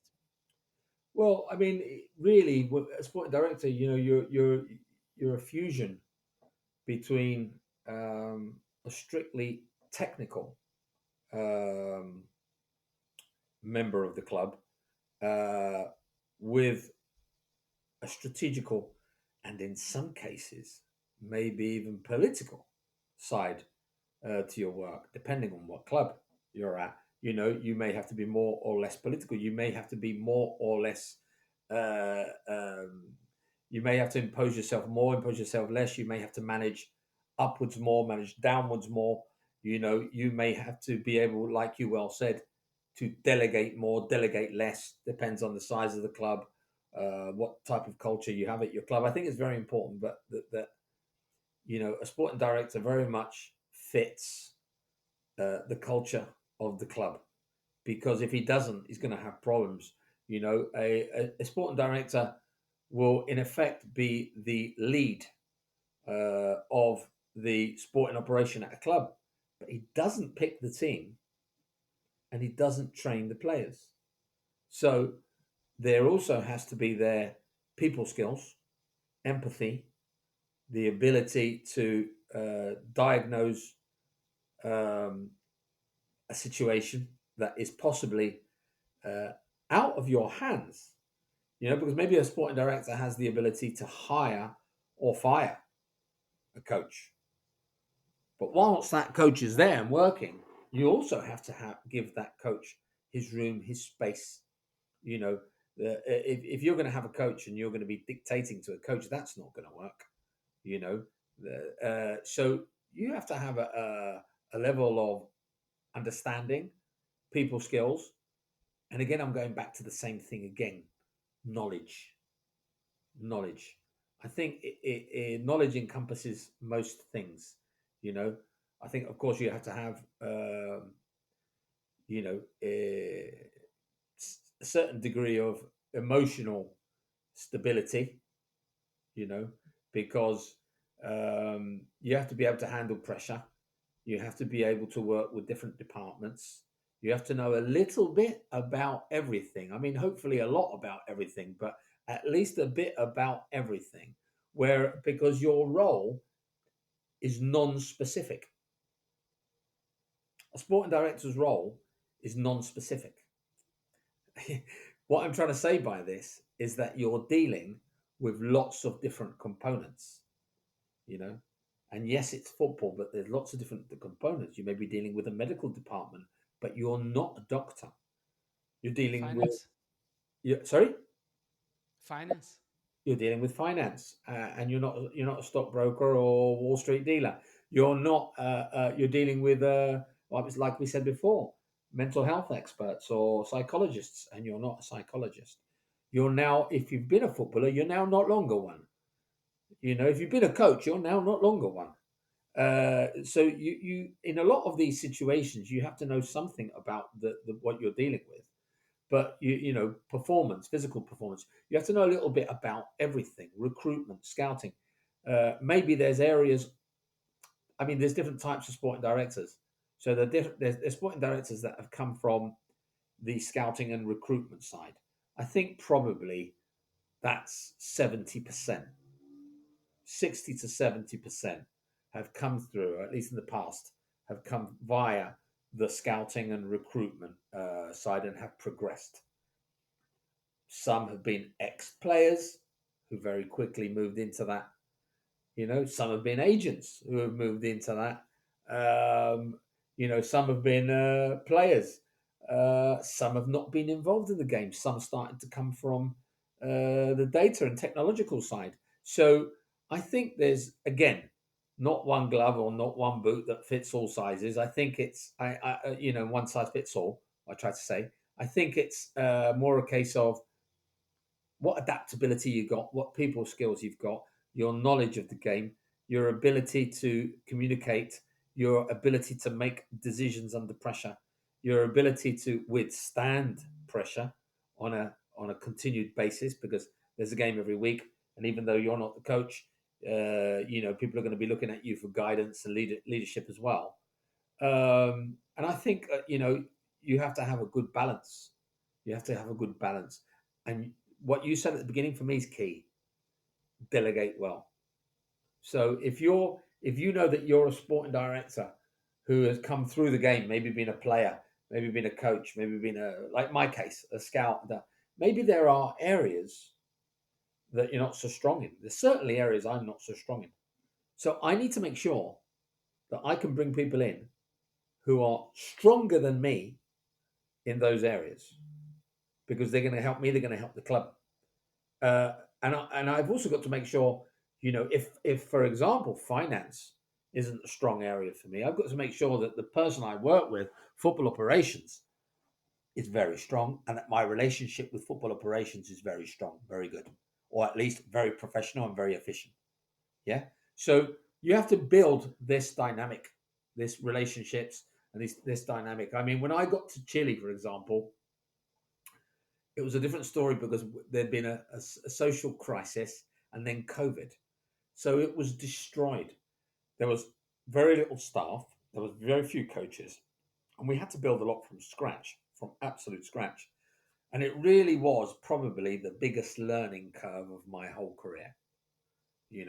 Having to deal with so many aspects in such a short space of time, and having to hire a lot of people and a lot of groups and teams of people and work with them on a consistent basis, daily basis, in such a short space of time, and under pressure because you're representing a country and a whole nation, and you're working with 7 teams, so it was a very big learning curve in a very difficult at the time working environment, whilst we were still in COVID at the beginning. And but I learned a lot there, and I especially learned a lot in terms of delegating well, in terms of human relationships, in terms of it's not so much always about directing all your efforts.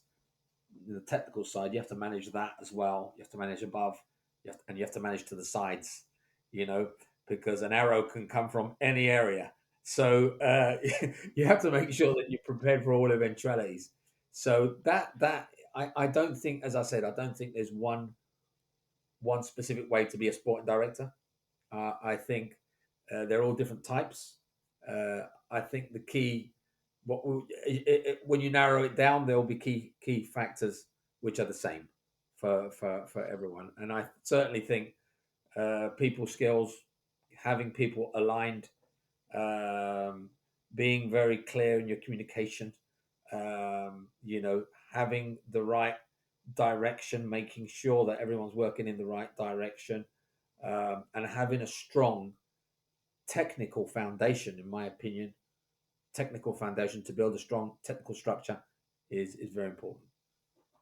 Believing that careful due diligence is essential for a sporting director in a new role, could you share a bit your findings when you arrived in Chile and the plan you implemented to address these challenges? Because I'm thinking about also about including the late debuts of Chilean players in club teams and their delayed integration into the national team. Because just so that we are aligned and people understand a bit the situation, shortly after you were announced as their sporting director in late 2020, the federation dismissed the first team coach, Reinaldo Rueda, No, they and did that before. Before they did that before I. before you, okay.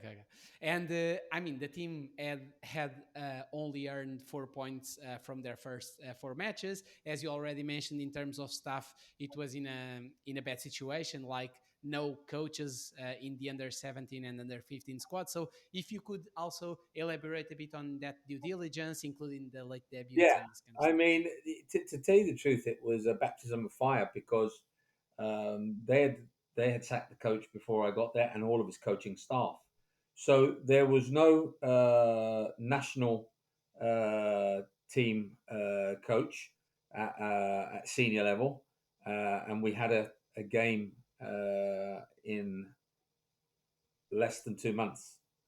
We had to play a game. We had to play a World Cup qualifier. There wasn't a head coach, wasn't a coaching team at all at senior level. There was no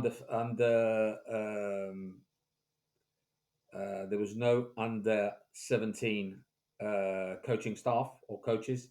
There was no under 15 coaching staff or coaches. There wasn't like a a feeder type team, an under 23 or like a B team, which in a lot of countries, maybe in England with the under 21s, it's not necessary. But certainly in Chile it is, because there was an under 20 team where they had 3 members of staff when I got there, and they were the only 3 members of staff that were there. They had no ID, scouting, or analysis department at all. They had one analyst who was working there before who had stayed on, but in a very limited role. They worked with no data whatsoever. Even the GPSs that they'd been working with were outdated. But as I said, all the coaching staff left, and when they left, I think they took all their computers and all the iPads because there was nothing left. It was a very, very, very, very deteriorated training center, training complex. We had external medical staff. The pitches were not in a great state. There was no under pitch heating. There was an inefficient watering system. I mean, there were still pipes. It was it was like, actually, I at the time I said it was like going back to the 80s. What there was essence. There was essence there, and there was still okay. There was a group of players who now, some of them had got, they were not at their peak anymore physically, but they were still players with great mentality, and they were players who had won Copa Americas, and players, the most important generation of football players, along with a couple that had played a little bit earlier, like Zamorano and like Salas. I'm not going to go back to the days of Figueroa, but there were still important players there. But of course, the first thing was we had a World Cup qualifier in 2 months. So the first thing was for me to hire a coach and coaching staff for the senior team. Then after that, build a relationship with him and with his coaching staff, help him in very difficult times in COVID. Trying to convince clubs to let players go and all this kind of thing was not very easy in those days. Also, trying to scan for Chilean players playing in other countries, like Ben Brereton. who we brought in, and players who were not really too well known. And then also, the Chilean league was a league which relied invariably on older players, foreign players. There's certain positions like striker or centre midfield where invariably it was always a foreign player, an Argentinian player. So there were very few young players coming through. So it was a little bit also about trying to instill confidence in the younger players that we selected once I'd built the coaching teams at every level. Once I'd instilled uh, a department for ID, for scouting. Once we'd instilled some data that we could work with. Once we'd improved a little bit the training ground, and then basically improving methodology. Then this was just a continued process, and then we then had a project to work with centers of excellence around the country. But by that time, I'd already made the decision to leave. So they've tried to carry that on, but it's not worked out too well for them. They've got some financial problems as well. But I mean, what I've tried to say to you with all of this, I've just I've basically gone through the whole thing, and it was unnecessary for me to have done so, because I could have just said to you, it was a blank piece of paper, and you had to fill it in. And then you had to start, winning some games on one side and developing, a federation's, a new football culture to try and bring some young players in, which we did, and there was players like Osorio and Asadi and some players who have done really well. Osorio is at Michelin now, really, really doing well. And what I did with that was push the coaches to say, right, here's a top young 17-year-old. I want him playing in the under-20s, and so I would say to the under-20 coach, right, I want you to take him and I want you to play him, because I want you to be in consensus with me that he's one of our best talents, if not the best young talent we have. So once he's saying, yeah, I agree with you, Fran, he's one of the best, well, then we must play him. It's no good that he plays in the under-17s. We're holding him back. Let's push him, because we need, in a short space of time, we need players in the national team. And so after that, we did that very quickly as well, and pushed him into the first team, where he made his debut in the senior team, and is now an important player for Chile's senior team and playing in Europe. So that was the plan. But I think Chile has got a long, long, long, long way to go in terms of infrastructure, in terms of investment, in terms of development, before it can get back to the level it once held. About that new national team coach appointment, Fran, what are your thoughts about appointing a national team coach, really, in the exact sense of the word, or a foreign coach? Do you have like any specific vision on that? Well, I think it depends where you are. I was in Chile, and certainly I looked first. You look internally, and you say, are there coaches in the country that you think, and there's a couple of very good Chilean coaches, but they were working elsewhere. In the case of one of them in a top club in Spain, and it was going to be impossible to attract him. So once you've made your mind up that the ones that could be available to you on the domestic side possibly don't have the experience and are not ready, then you look elsewhere. But of course, for me, it was very important.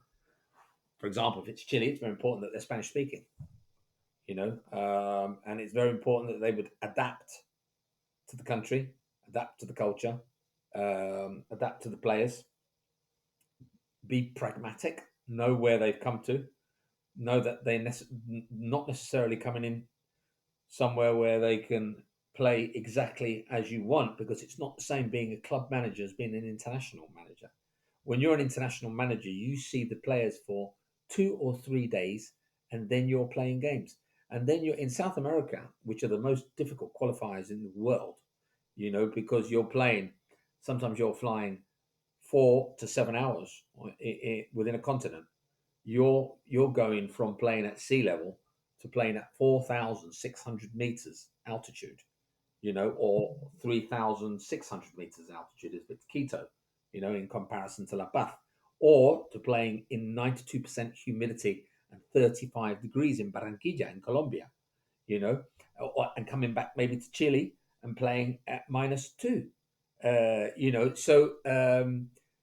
There's all these characteristics which are so difficult in the World Cup qualifiers in South America, which make them the most difficult. Also, those players, a lot of them are coming in from Europe, flying for some of them 2 flights, maybe a 2 hour flight followed by 2 hours in an airport, followed by a 12, a 13 or 14-hour flight to Chile. Getting there, having to recover, having 2 days training, and then playing, then having another 2.5 days to recover, maybe traveling another 6, 7 hours on a flight, maybe at altitude, then playing again, and then traveling back to their clubs. So, how much time do you really have to work with the players?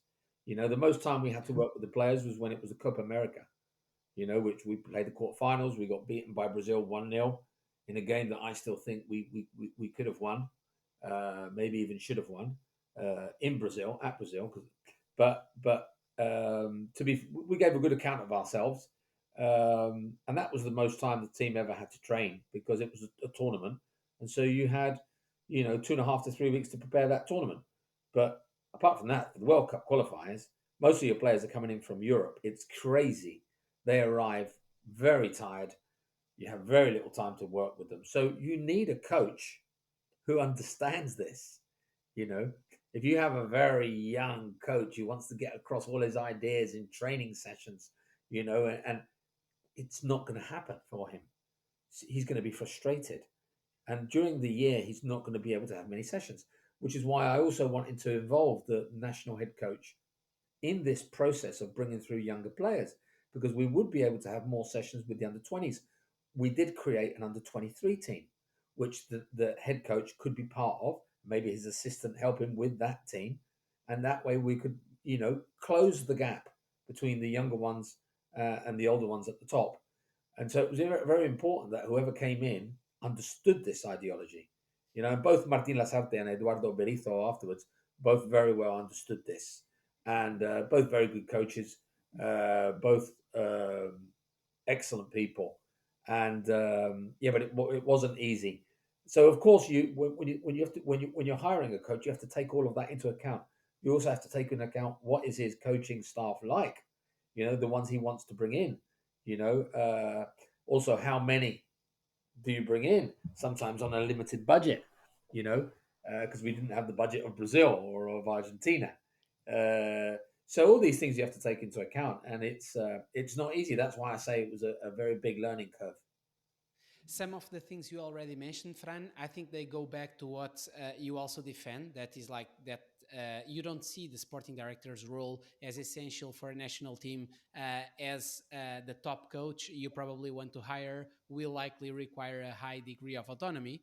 However, you believe it's vital to promote unity and alignment across all departments and age groups within the national teams, something that this figure of a sporting director can help a lot, actually. So even on the pitch, like you felt that it was important for the national team to remain recognizable, either if you were seeing like the senior national team or the under 23, the under 20. So, yeah, again, like in your vision, it mainly comes down to this kind of maybe even standardization playing style that are these fast track players, more this kind of alignment.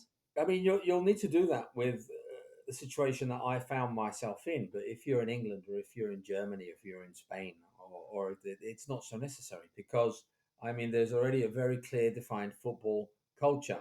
Spain plays a certain way. It's not going to change. It's been very successful. Why would it change? You know exactly what you're going to get. You can say, do we take a foreign coach? Why would you take a foreign coach? Because they've won with national domestic coaches, been very successful and played very good football. So it's very clear.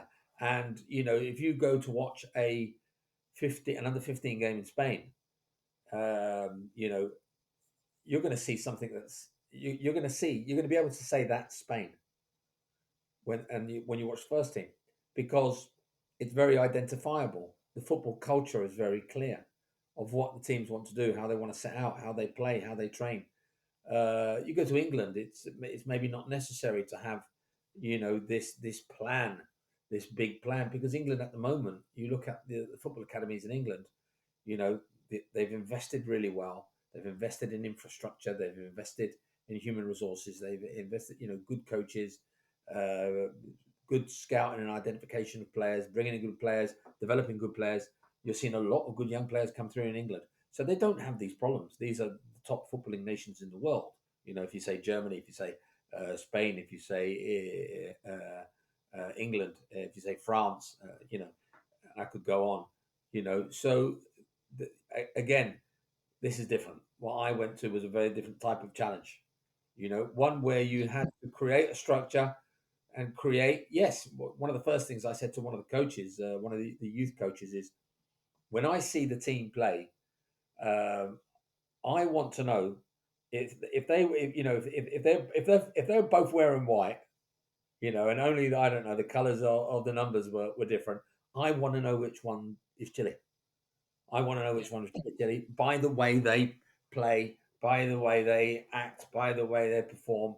Uh, so this was more about creating a football culture, creating one again, because we've got to remember that Chile had some marvelous coaches.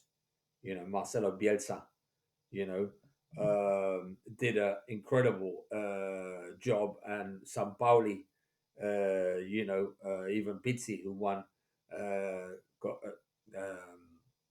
Copa America. Copa America.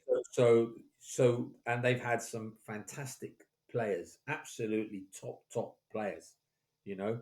But unfortunately, there's just not enough coming through now because the clubs are not developing players and the clubs are not investing on academies and not investing in infrastructure. And that's a sad truth. That's a sad truth. That is evident. Yeah. You always mention that while scouting methods may differ, the core principles, either whether you're working for a federation or a club, are the same. Like Yeah. it all comes down in the initial part of it, or in understanding culture and defining position-specific criteria. However, the truth also is that you were kind of quite surprised to find no player reports at the federation when you arrived, Yeah. only information on Chilean players abroad, and also the lack of an identification, scouting, and analysis department showed there was no clear plan in place. So in the end of the day, like, you aimed to align the federation's strategy, right, with its identity, culture, ideology, something that you believe it's crucial. But also my question is, don't you think that the frequent changes in staff, shifting strategies, often hinder long-term success in both Of course they federations and do. Yeah. clubs? Of course, in the structure, of course they do. You can have changes maybe at first team level, which is very results driven. But certainly in some of the other areas, especially when you're talking about youth development, there needs to be a level of continuity and consistency in the structure for things to work. Because if you're talking about first team level or senior level at international level or at club level, um, it's short term because you're looking at results. It is a results business. That's what it is. But if you're looking at youth development and you're looking at academies, it's a mid to long term plan and strategy. So, yes, I mean, for me, the most important thing was they didn't have national centers of excellence. They didn't have a identification and scouting department, and they didn't work with data. Yes, they worked with GPSs for the players, but it was a deficient operation, obviously caused as well by the fact that there'd been a lot of social unrest in the country. They'd gone through a huge period of social unrest, and that was made far worse by COVID. So it was an unfortunate situation, but I took on that challenge because I thought that I needed at the time uh, that type of challenge. I had actually agreed with another club. I can't say the name of the club, but I'd actually agreed with another club uh, um, an initial pre-contract. Um, But this came along, and it sort of there was something in me that clicked in my head, um, and I thought, well, I've worked so many years at club level. I would like to try international level, and I would like to go to South America. Most of the people do it the other way around. They come from South America to Europe. I would like to go to South. It's always been a country that I've known very well. I've watched a lot of football there. I've always been fascinated by the talents that come out of South America and by South American football in general. And so I thought, I must live that once in my life. And so I made that decision. And obviously, I still to this day, a lot of the people that I put in place are still there at the federation. Marko Biskupovic, who's taken over my role, is a close friend, very good at what he does. I brought him in, very young, very talented guy, ex-football player, who is also, very much, you could say he's data-driven as well, because he's taken his masters in data. He's a data analyst himself. Ex-football player who's a data analyst. So it's not, and now he's basically doing my role. A guy with huge potential. And I mean, they've had a change of coach, but I get on very well with the directors of the Chilean Football Federation, especially with the vice president, also with the current president. And it was a great experience. It was an experience where one of those experiences where you learn. And Chile's a fantastic country, so it was great to get to know the country as well. But of course, then that set me up for my next experience, which has been completely different to any of the others as well. So I think one of the good things is having different experiences, seeing different cultures, and being able to adapt to different cultures is very important. It also gives you confidence. Maybe that's not the wrong thing. Maybe I didn't express that the right way, but it certainly doesn't make you think that you're necessarily better at your job, but maybe you're better equipped. Yes, better is actually the results basis of it, but better equipped. Yes, it gives you more confidence to be able to deal with certain situations and to deal with people. The fact that you've already worked in England, Chile, Turkey, pretty much like the importance on studying the environment, assessing the internal stuff first.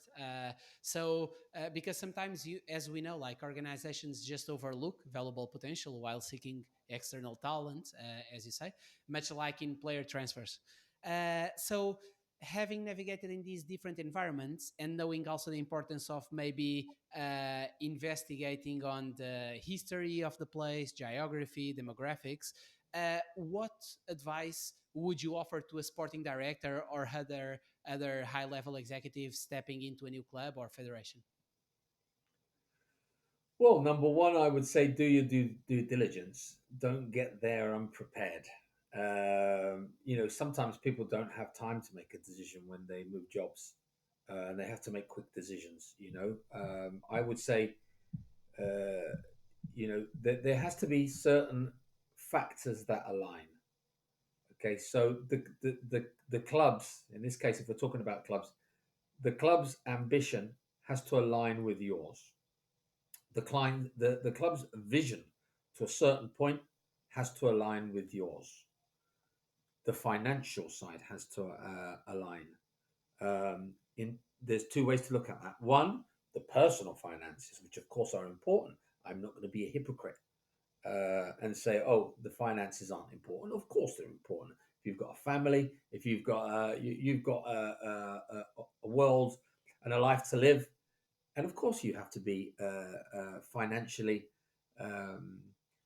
Let's say you have to be able to accept that financial offer is the right offer for you. Okay.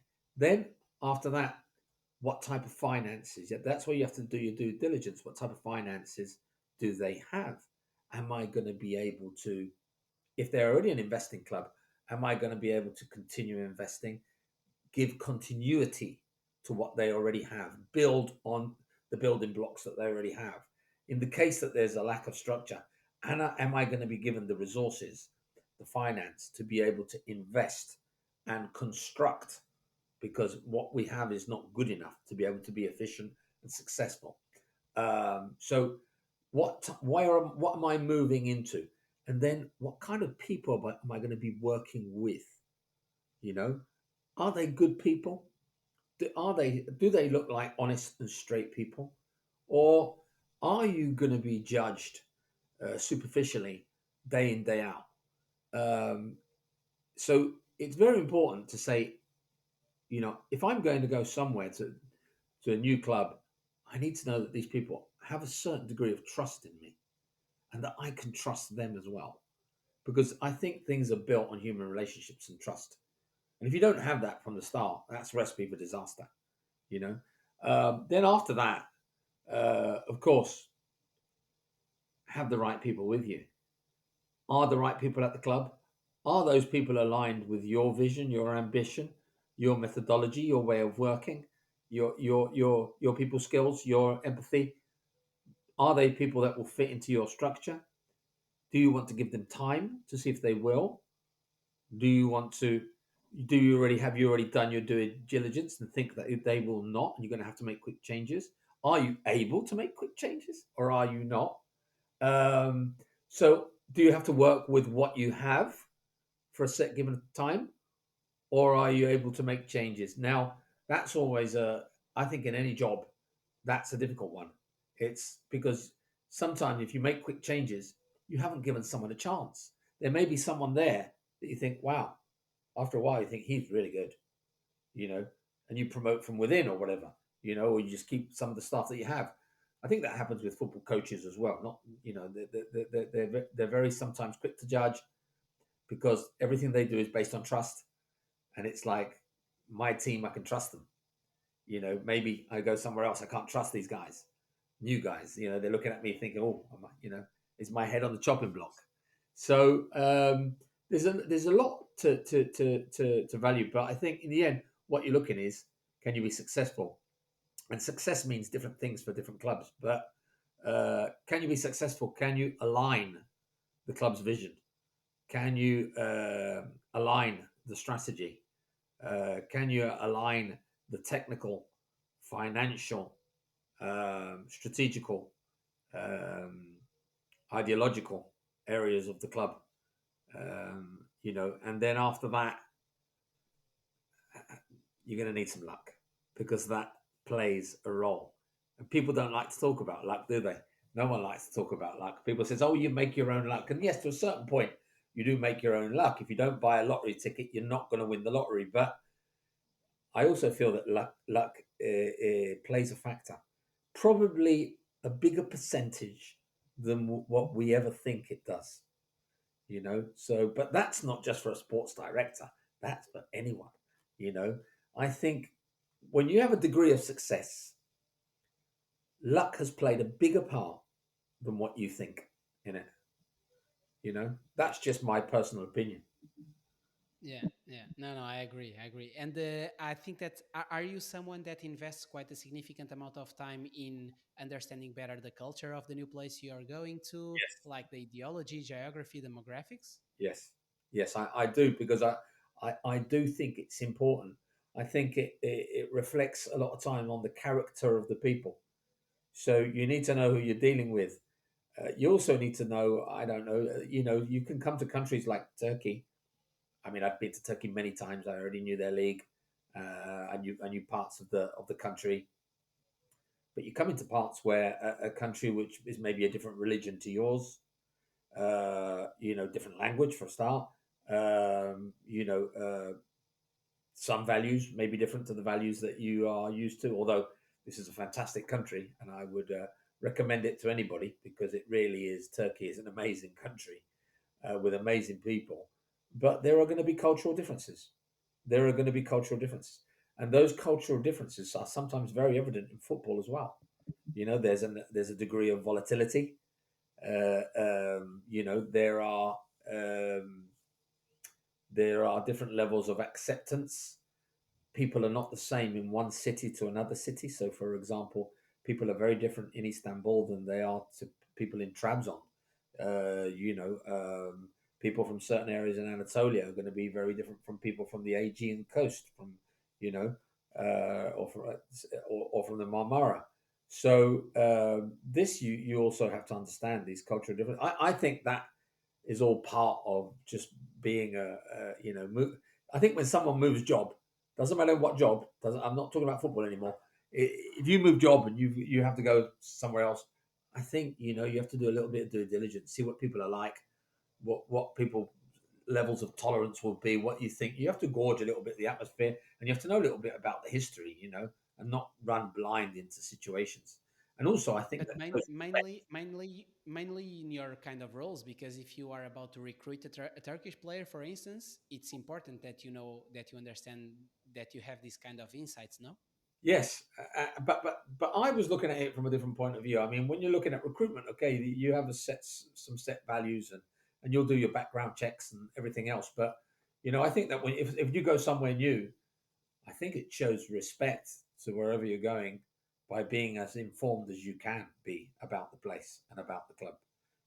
And I think just walking into a place and assuming that everyone will just accept you as you are, I don't think when I go somewhere, I haven't moved too much because obviously I was at Arsenal for 24 years. But as a player, I moved around a lot because there was a lot of clubs that kicked me out because I probably wasn't good enough. But so the first thing you have to accept is that like when I went to Chile, I accept I'm the foreigner.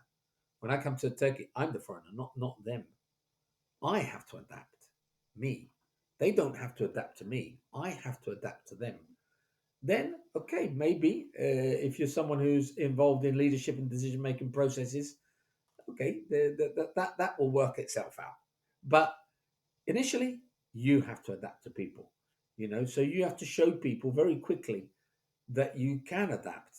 And I think one way that you can show them that you can adapt is to be a little bit aware of their culture, a little bit aware of who they are, what the club is, what the country is, because for me, not doing that is a lack of respect. And Fran, can you just elaborate just on your master classes at the Chilean Football Federation? Right. Yeah. Well, it was there wasn't a course for sporting director in Chile. So I decided, along with the head of the coaching and coaching association of Chile, enough to instigate the first ever sporting directors course. Obviously, I'd taken mine at the Spanish FA years back, and had also been a course tutor on at the Spanish FA on those courses for 9 years, I think, or 10 years. And I took mine back in, I think it was 2006. I think it was 2006. So we decided to course. So I elaborated along with a team of people that I brought in, and people from the federation, the first ever sporting directors course in the history of Chile, which they're running again this year. And it was a fantastic experience where we brought in a lot of really good people in different fields of the game, in all areas of the game, to give all types of insights. There was also a project that every candidate had to undertake during the course of the 6 months that the course ran, and with a final project. I wouldn't exactly call it an exam, but a project that they had to hand in. And part of this was also having different masterclasses, because I believe in, one of the best ways to learn is to listen to people with a great experience and great knowledge. So to be able to have people like Arsène Wenger, give masterclasses to the future sporting directors of the Chilean FA, and even players, because it's very important for sometimes coaches, sometimes sporting directors to hear players and ex-players. So to have people like Cesc Fabregas, who just started his coaching career, people like Victor Horta, who's a current sporting director, been at Leeds, now at Sevilla, and many more.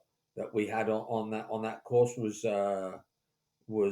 I think a very good learning curve, very good educational skill for the Chilean FA. You know, because they were very, you know, these type of initiatives are really needed in were really needed in Chile. You know, whereas this would be something considered normal and basic in some countries, maybe in Spain, in Portugal, in England, in France, and Germany, but certainly there it's not. And to be able to have people of a certain caliber, you know, on these master classes and on some of these clinics and on some of these specific classes to do with every aspect of a sporting director's role, I think was very important.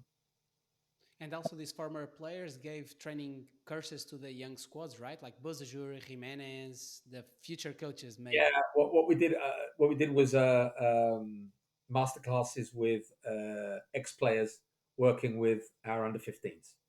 So I would bring in on specific training dates for the under 15s, bring in two top, you know, legends of the Chilean game. In some cases, it would be players who had just retired. In some others, like Mago Jimenez, he was still playing.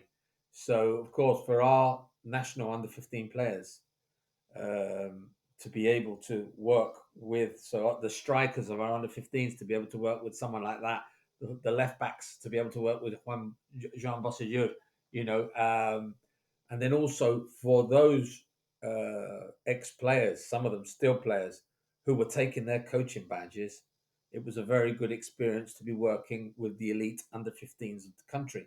So it served both purposes, and it gives a little bit more identity to a federation.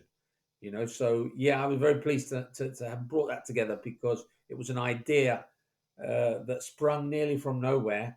But I'd seen it a few times before on my travels elsewhere, and to be fair, it worked, and the coaches thoroughly enjoyed it. And you can imagine the young players working with some of their idols, and sometimes, especially at that age, there's nothing better than to see them to try to get them to replicate some of the things that those players do. You know, I've always believed that, you know, good young players should copy, should try and copy, should try and steal and copy the things that good players do. You know, so because when I was a young kid, you know, I'd watch the telly and then go out, watch the TV, watch a game on television, and then go out onto the concrete playing field and try to replicate the things that the players were doing. You know, and you would learn by watching good players. That's how young kids also learn. And I believe that the younger the young kids are, the more they can learn by the technical uh, actions of players who can still deliver those technical actions. You know, so I think it's good for a club to always have a specific coach, especially in techniques, who hasn't who hasn't been away from the game too long, who's just recently retired, maybe, you know, and for that coach to be a specific technique coach with young players, you know, because maybe that coach is still short of the experience in other areas, which he's working on, but that is one area where he can demonstrate, and these demonstrations are very important to young players, in my opinion. Fran, we've now reached the end of our excellent conversation, unfortunately. But before I ask you the final question, I just love to hear your thoughts on one thing that is like having worked in environments where politics sometimes influence decisions, as you also mentioned throughout our conversation. Do you think there's untapped potential in how Galatasaray's professional setup could operate, like especially considering the challenges of navigating such a politically charged atmosphere? Well, you have to take into account that this is a very, very difficult league to win. Uh, you know, the competitive atmosphere here is brutal because you have three giants.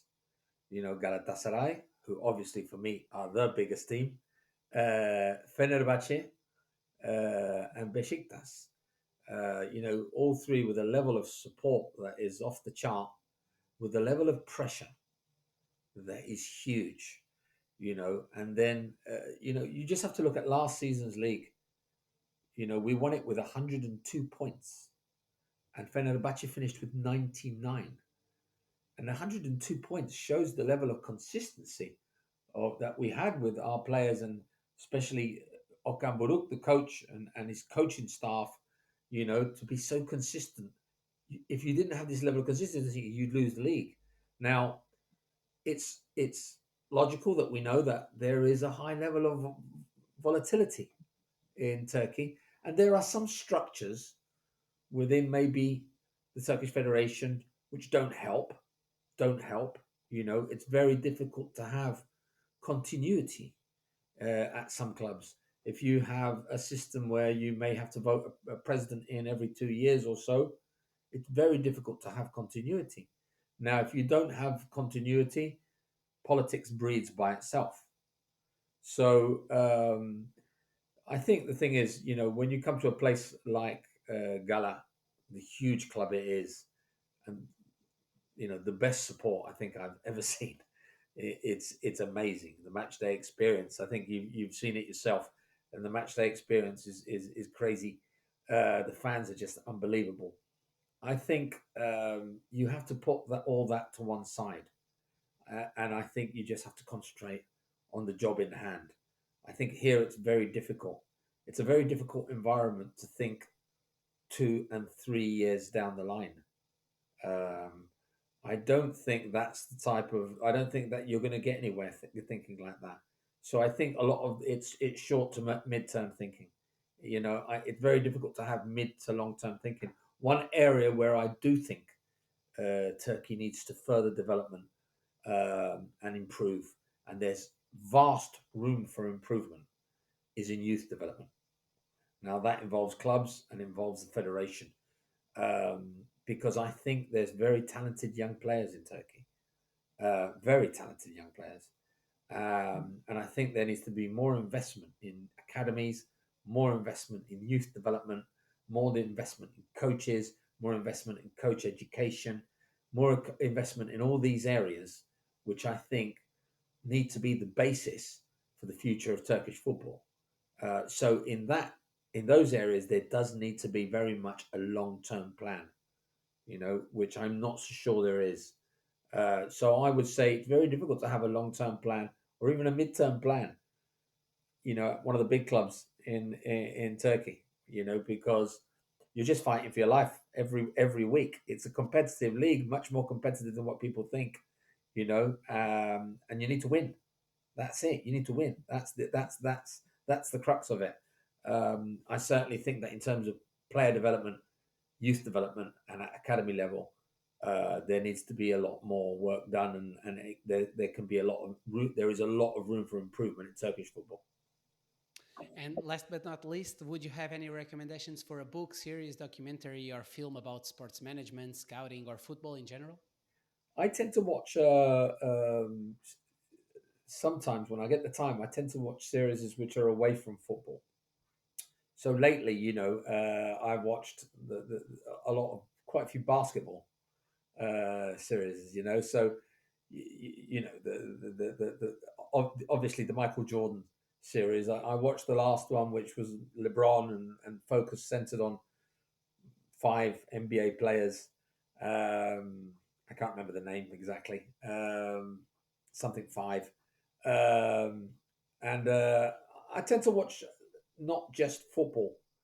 Obviously, I've watched some of the Amazon series, because you get little insights. I think if I had to recommend one, it would be not for the knowledgeable content. It would be for the emotional content, and it would probably be Sunderland Till I Die.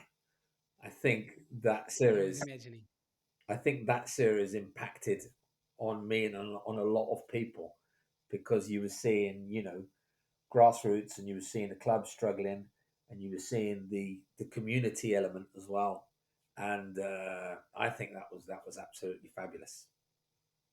Fran, thank you so much for the valuable insights. It's always a really a pleasure to speak with you. It was my pleasure, Pedro. Thank you. Uh, To everyone that is listening or watching to our conversation, you can just subscribe the YouTube channel of Folha Seca, or also subscribe the streaming audio platforms such as Spotify and Apple Podcasts to keep track on the conversations about sports management. Cheers.